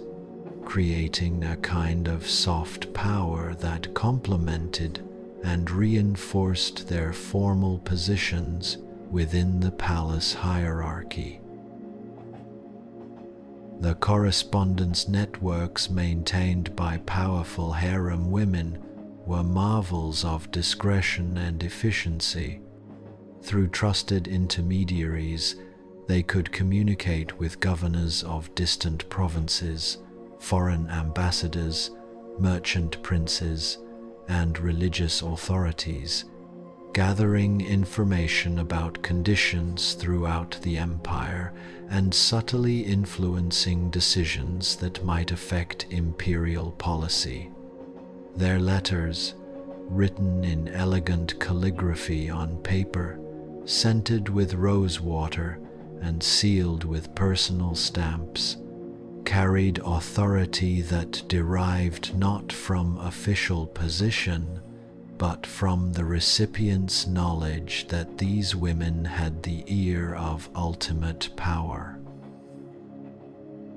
But perhaps the most remarkable aspect of harem politics was how these women managed to maintain their humanity and personal relationships, despite operating in an environment that could reward ruthlessness and punish sentimentality. The greatest of them found ways to be both strategic and genuine, both ambitious and compassionate, both powerful and accessible to those who served under them. They created islands of warmth and loyalty within a system that could be cold and calculating, understanding that true authority comes not from fear, but from inspiring others to want to serve your vision of what the world could become. Consider the evening rituals that marked the end of each day in the harem, when the women would gather in small groups to share meals, exchange stories, and maintain the human connections that made their artificial world bearable. These informal gatherings were as important as any formal ceremony, because they provided opportunities for the kind of authentic communication that built trust and understanding between people who might otherwise see each other only as rivals or obstacles. The seasonal rhythms of palace life provided structure and meaning to existence within the harem walls. Spring brought celebrations of renewal and hope, with gardens blooming in carefully planned displays of tulips, roses, and jasmine that turned the courtyards into living works of art. Summer offered opportunities for outdoor entertainment and education, with poetry recitations under the stars and musical performances that lasted until the early hours of morning. Autumn brought harvest festivals and preparations for the long winter months, while winter itself provided time for contemplation, study, and the deepening of relationships that would sustain the community through another year. The religious calendar provided another layer of meaning and structure, with the major Islamic holidays offering opportunities for charitable giving, communal celebration, and spiritual reflection that reminded even the most worldly women of the larger purposes that their lives were meant to serve. During Ramadan, the entire palace would participate in the rhythm of fasting and evening feasts, creating a sense of shared experience that transcended the normal hierarchies and divisions. The annual pilgrimage season brought news and visitors from across the Islamic world, connecting the palace to the broader community of believers and reminding everyone of their place in a story much larger than their individual ambitions. As we prepare to meet the final chapter of our journey through the Imperial Harem, let these images of daily life and political strategy settle into your dreams like layers of silk folding into a carefully arranged garment. The women who mastered this world understood that power is not a possession, but a relationship, not something you take, but something others choose to give you because they believe you will use it wisely and well. Their stories remind us that influence flows through channels we might not expect, and that the most lasting achievements often come from understanding people so well that they willingly become partners in your vision of what the world could be. As our journey through the corridors of time draws toward its gentle close, let your spirit float one last time through the moonlit chambers of Topkapi Palace, where the ghosts of extraordinary women still whisper their secrets to those who know how to listen. The marble remembers their footsteps. The silk curtains still flutter with the memory of their passing, and in the gardens where they once walked, the roses bloom with the same beauty that once caught their admiring eyes and inspired their poetic souls. Picture the palace as it stands today,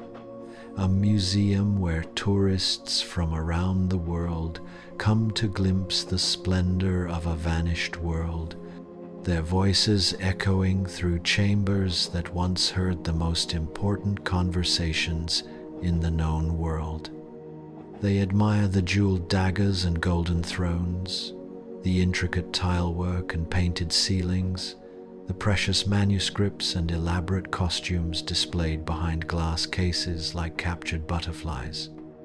But few of them truly understand that the greatest treasures of this place were never the material objects, but the extraordinary human beings who inhabited these spaces and transformed them into the nerve center of an empire. The influence of women like Nurbanu Sultan and Kösem Sultan extended far beyond their lifetimes, shaping not just the immediate policies of the Ottoman Empire, but the very conception of how power could be exercised by those who were officially excluded from formal authority. They established precedents and created institutions that would influence Ottoman governance for centuries, demonstrating that effective leadership has less to do with official titles than with the ability to understand complex systems and work within them to achieve meaningful change.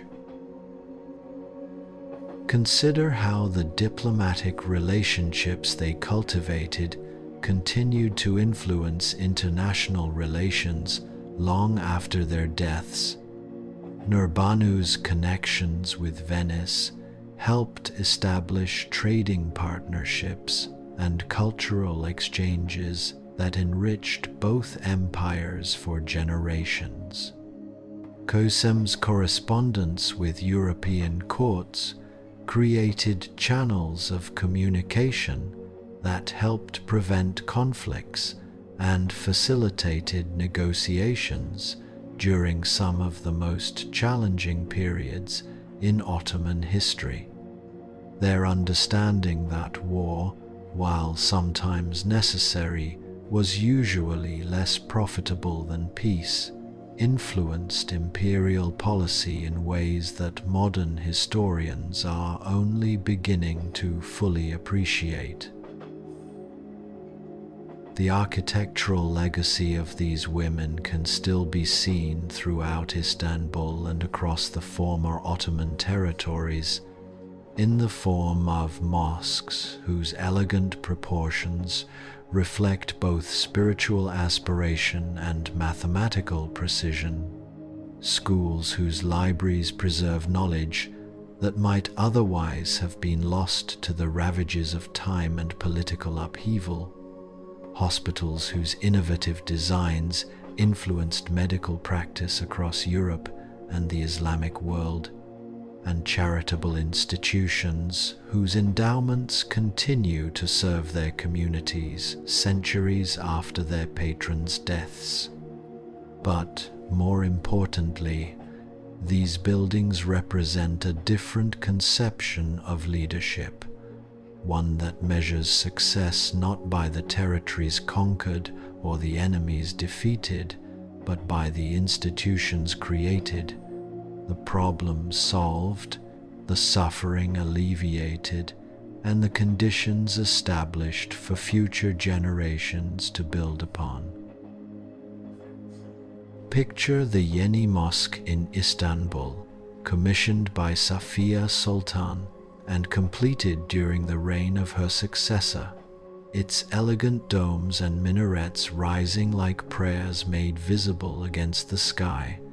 their proportions calculated according to acoustic principles that ensure the call to prayer reaches every corner of the surrounding neighborhood with perfect clarity. Every morning, as the sun rises over the Golden Horn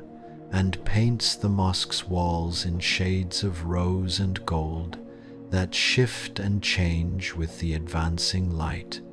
the call to prayer echoes from its minarets just as it has for 400 years,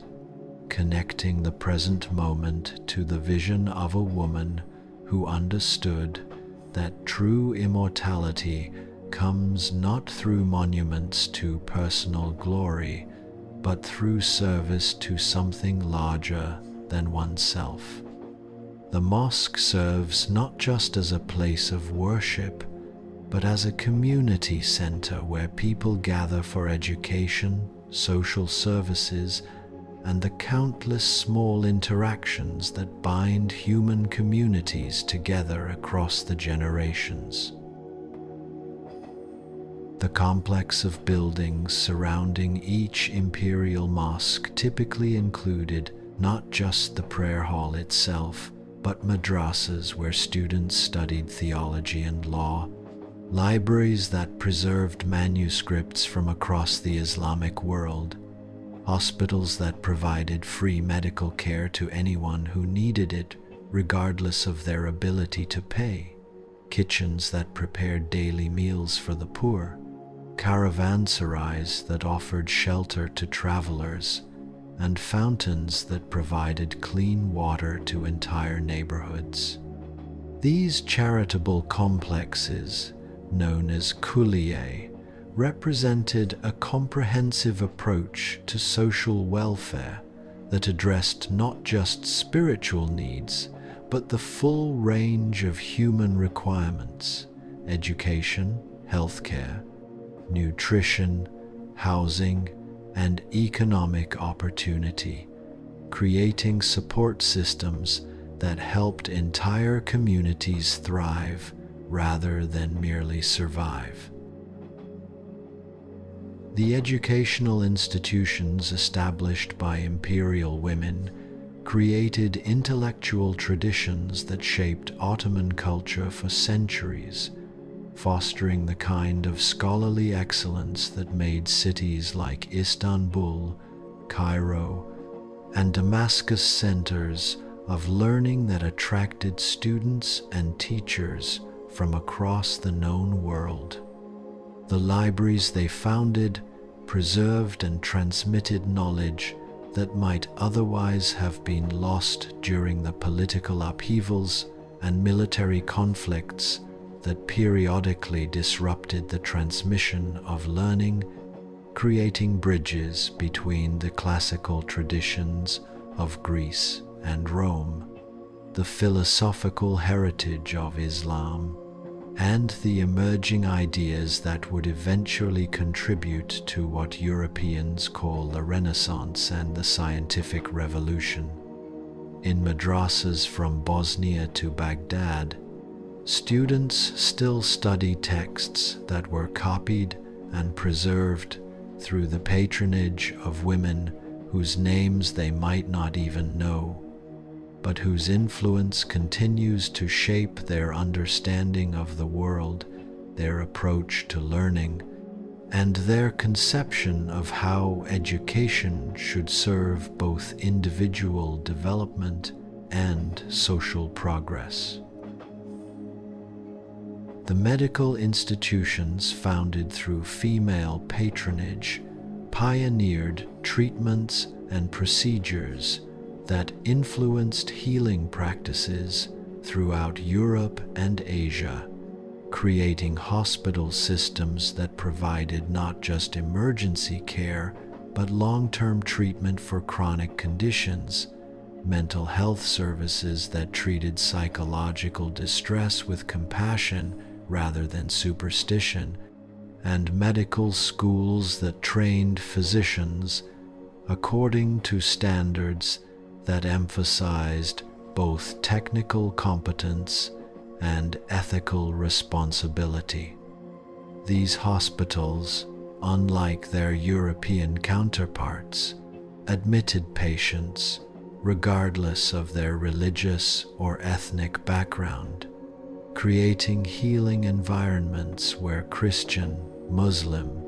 and Jewish physicians worked together to develop new treatments and surgical techniques that benefited all communities within the empire. The medical texts produced in these institutions were translated into multiple languages and influenced medical practice from Vienna to Venice, from Krakow to Kiev, demonstrating that knowledge, like sunlight, recognizes no political boundaries when it comes to alleviating human suffering. But perhaps the most important legacy of the Imperial Harem women lies in what they demonstrated about the nature of power itself,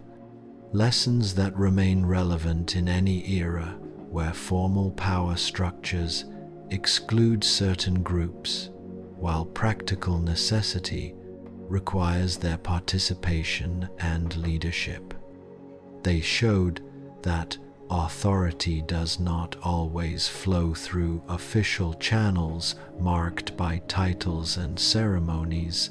that influence can be more effective than direct command in achieving lasting results, and that the ability to understand and work with people is often more valuable than the ability to compel their obedience through threats or rewards. Their careers offer hope and practical guidance to anyone who has ever felt excluded from formal power structures, while knowing they have something valuable to contribute to the improvement of their communities and the solution of pressing social problems. They demonstrated that influence can be cultivated through excellence in any field that serves human needs, whether that field is education, diplomacy, commerce, the arts, or social service, and that networks of trust and mutual support built through consistent demonstration of competence and integrity can be more valuable than official titles or inherited privileges. They showed that the patient accumulation of knowledge, relationships, and credibility can eventually create opportunities that seem miraculous to those who do not understand the careful preparation that made them possible, but which actually represent the natural result of sustained effort directed toward worthy goals. Most importantly, they proved that personal advancement and service to the common good are not contradictory objectives, but complementary aspects of a life lived according to principles that recognize the fundamental interconnection of all human welfare. In the quiet hours before dawn, when the palace lies wrapped in the soft darkness that precedes the morning call to prayer, and when the boundary between past and present becomes thin as silk in the wind, imagine the spirits of these remarkable women gathering one last time in the gardens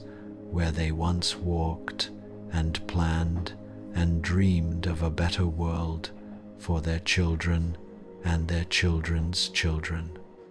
They speak in whispers that sound like wind through cypress trees, sharing the hard-won wisdom they accumulated through decades of navigating the complex currents of palace politics and imperial administration, offering guidance that transcends the specific circumstances of their historical moment to address the eternal challenges faced by anyone who seeks to create positive change in an imperfect world.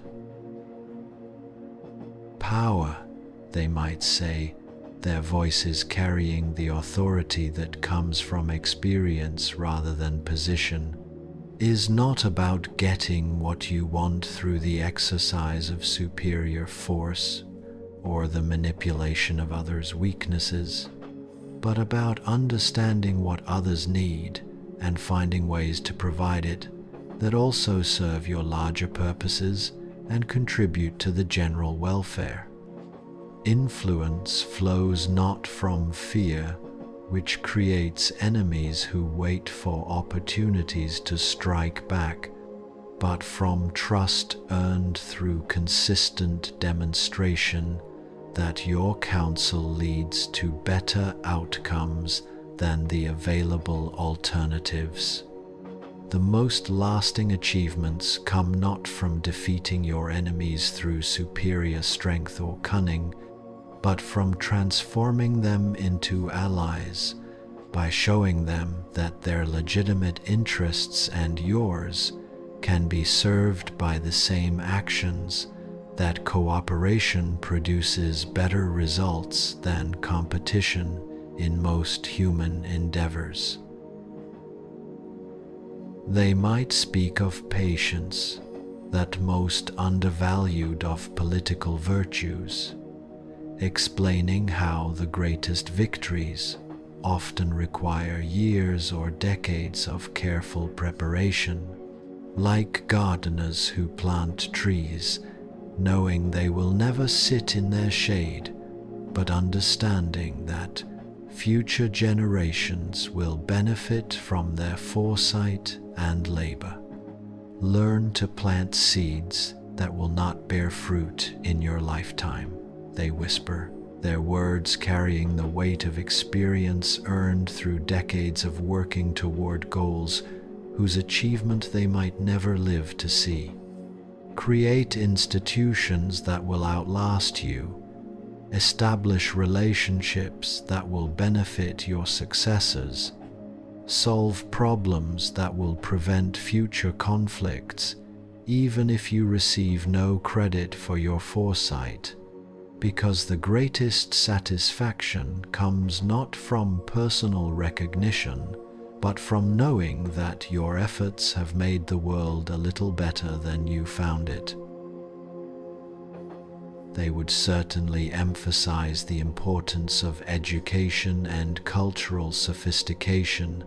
understanding that in a world where different civilizations constantly interact through trade, diplomacy, and migration, the ability to communicate across cultural boundaries becomes a form of power that can be more valuable than military strength or economic dominance. Learn languages, not just to speak with foreigners, they might advise, but to think in new ways, because each language carries within it a different understanding of reality. a unique perspective on the human condition that can enrich your own worldview and increase your effectiveness in dealing with complex problems that require creative solutions. Study poetry not just for its beauty, but because it teaches you to see connections that others miss, to find meaning in apparent chaos, to express complex ideas in ways that touch both the mind and the heart. Master the arts of music and conversation because they create the emotional bonds that make political agreements possible and durable, transforming abstract negotiations into human relationships based on mutual respect and understanding. Above all, they would speak of the balance between ambition and service, explaining that the greatest leaders are those who can pursue their own advancement in ways that genuinely benefit the communities they serve, creating win-win situations where personal success and social progress reinforce each other rather than competing for limited resources. Never seek power for its own sake, they might caution, their voices carrying the wisdom of those who have seen how the pursuit of power without purpose corrupts even the most well-intentioned individuals, but only as a means to accomplish something worthwhile, something that will improve the lives of people who cannot improve their own circumstances without assistance from those who have been blessed with greater opportunities. Remember that you are temporary custodians of authority that belongs ultimately not to you but to the people whose lives your decisions affect, and that this authority will be taken from you eventually, whether you use it wisely or foolishly. Use your influence to create conditions that will allow others to flourish, and your own legacy will be secure even after your name is forgotten and your specific achievements have been surpassed by those who build upon the foundations you helped to establish. As the first light of dawn touches the domes and minarets of Istanbul, painting them in shades of pearl and rose that would have delighted the aesthetic sensibilities of the palace women who once watched similar sunrises from these same windows and balconies, imagine these spirit voices fading back into the silence from which they came, leaving behind only the gentle sound of water falling in the palace fountains and the rustle of wind through gardens where roses still bloom with the same beauty that once inspired imperial poetry and philosophical meditation. Their wisdom becomes part of the eternal conversation between past and future,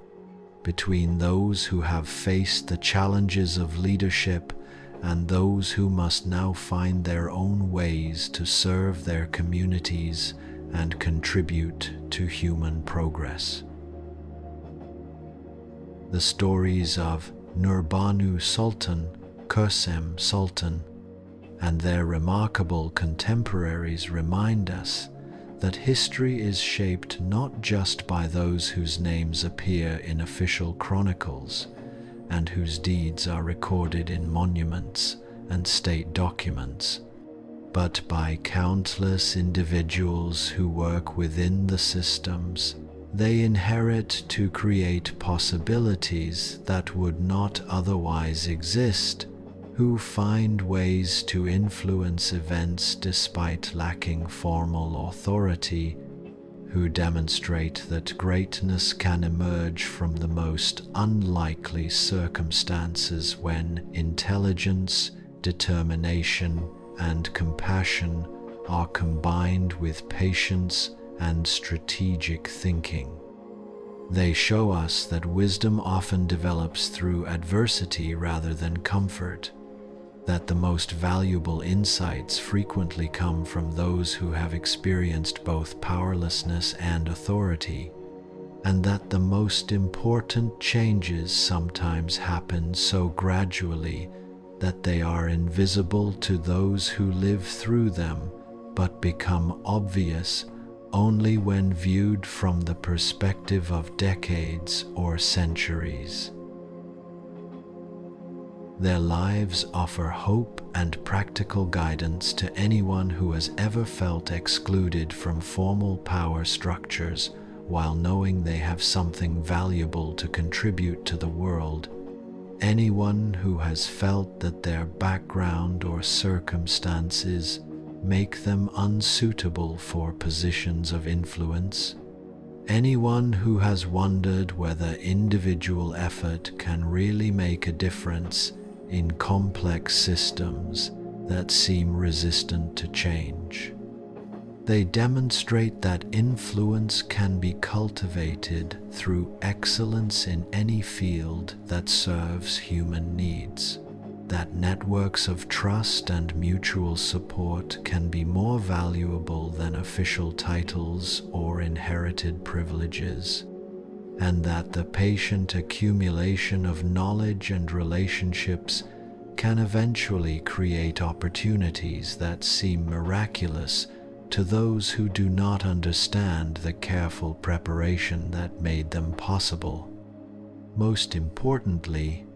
they prove that personal advancement and service to the common good are not contradictory objectives,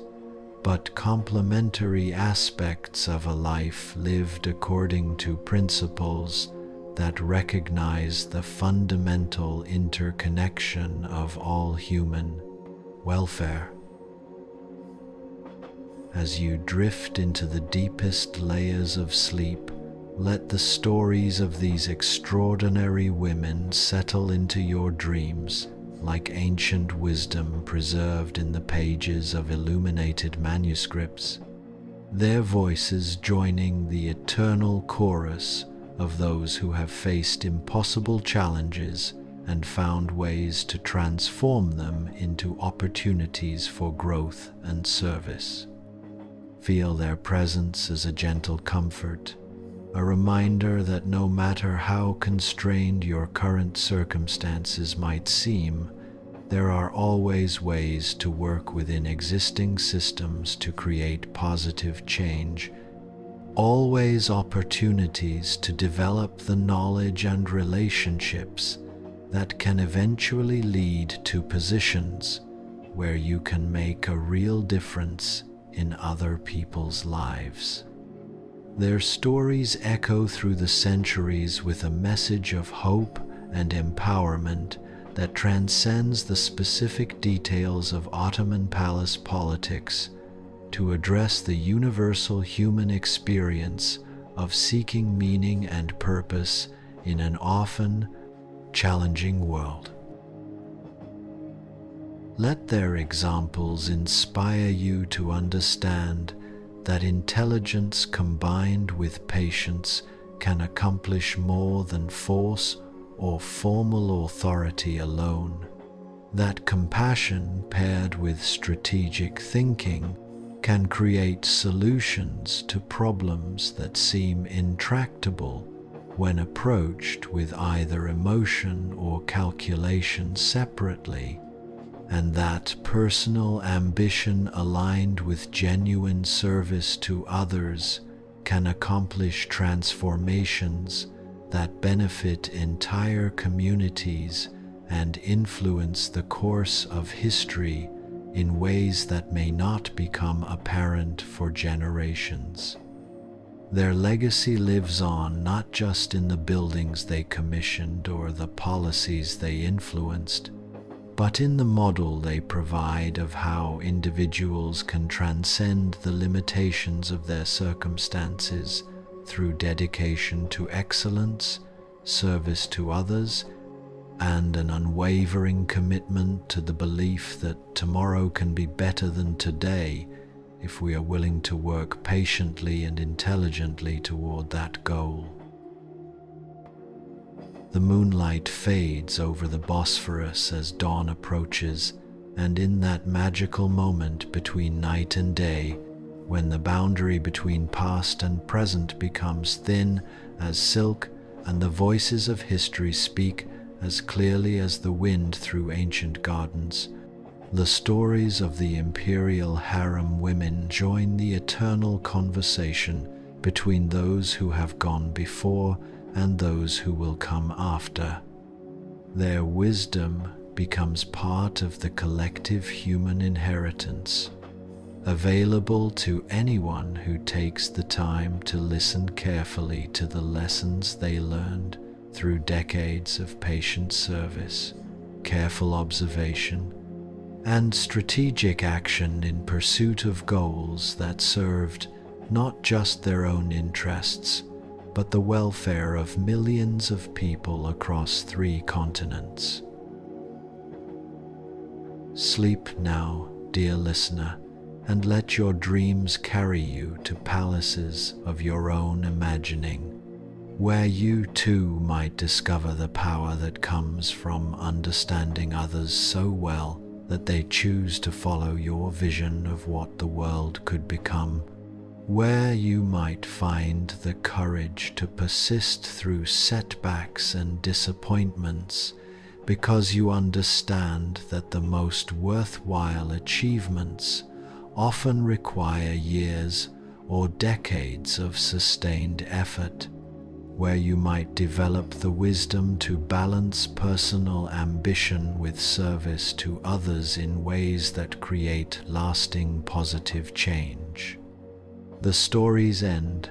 but their lessons continue,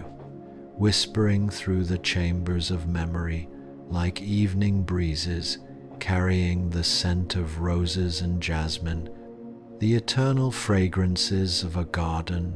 where extraordinary women once walked and dreamed and built an empire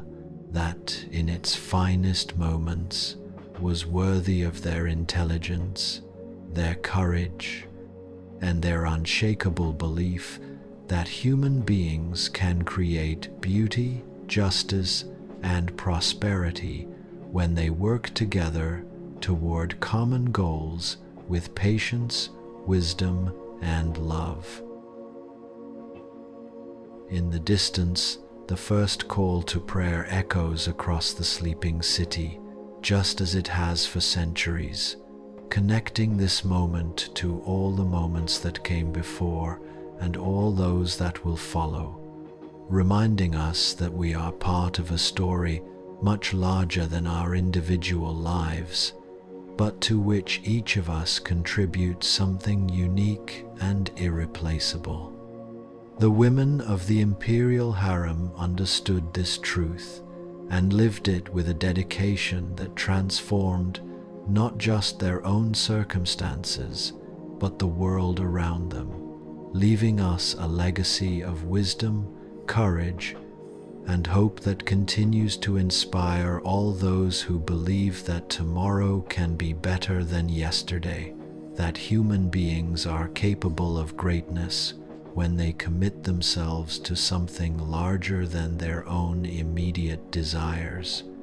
and that the patient application of intelligence, compassion, and determination can indeed change the world.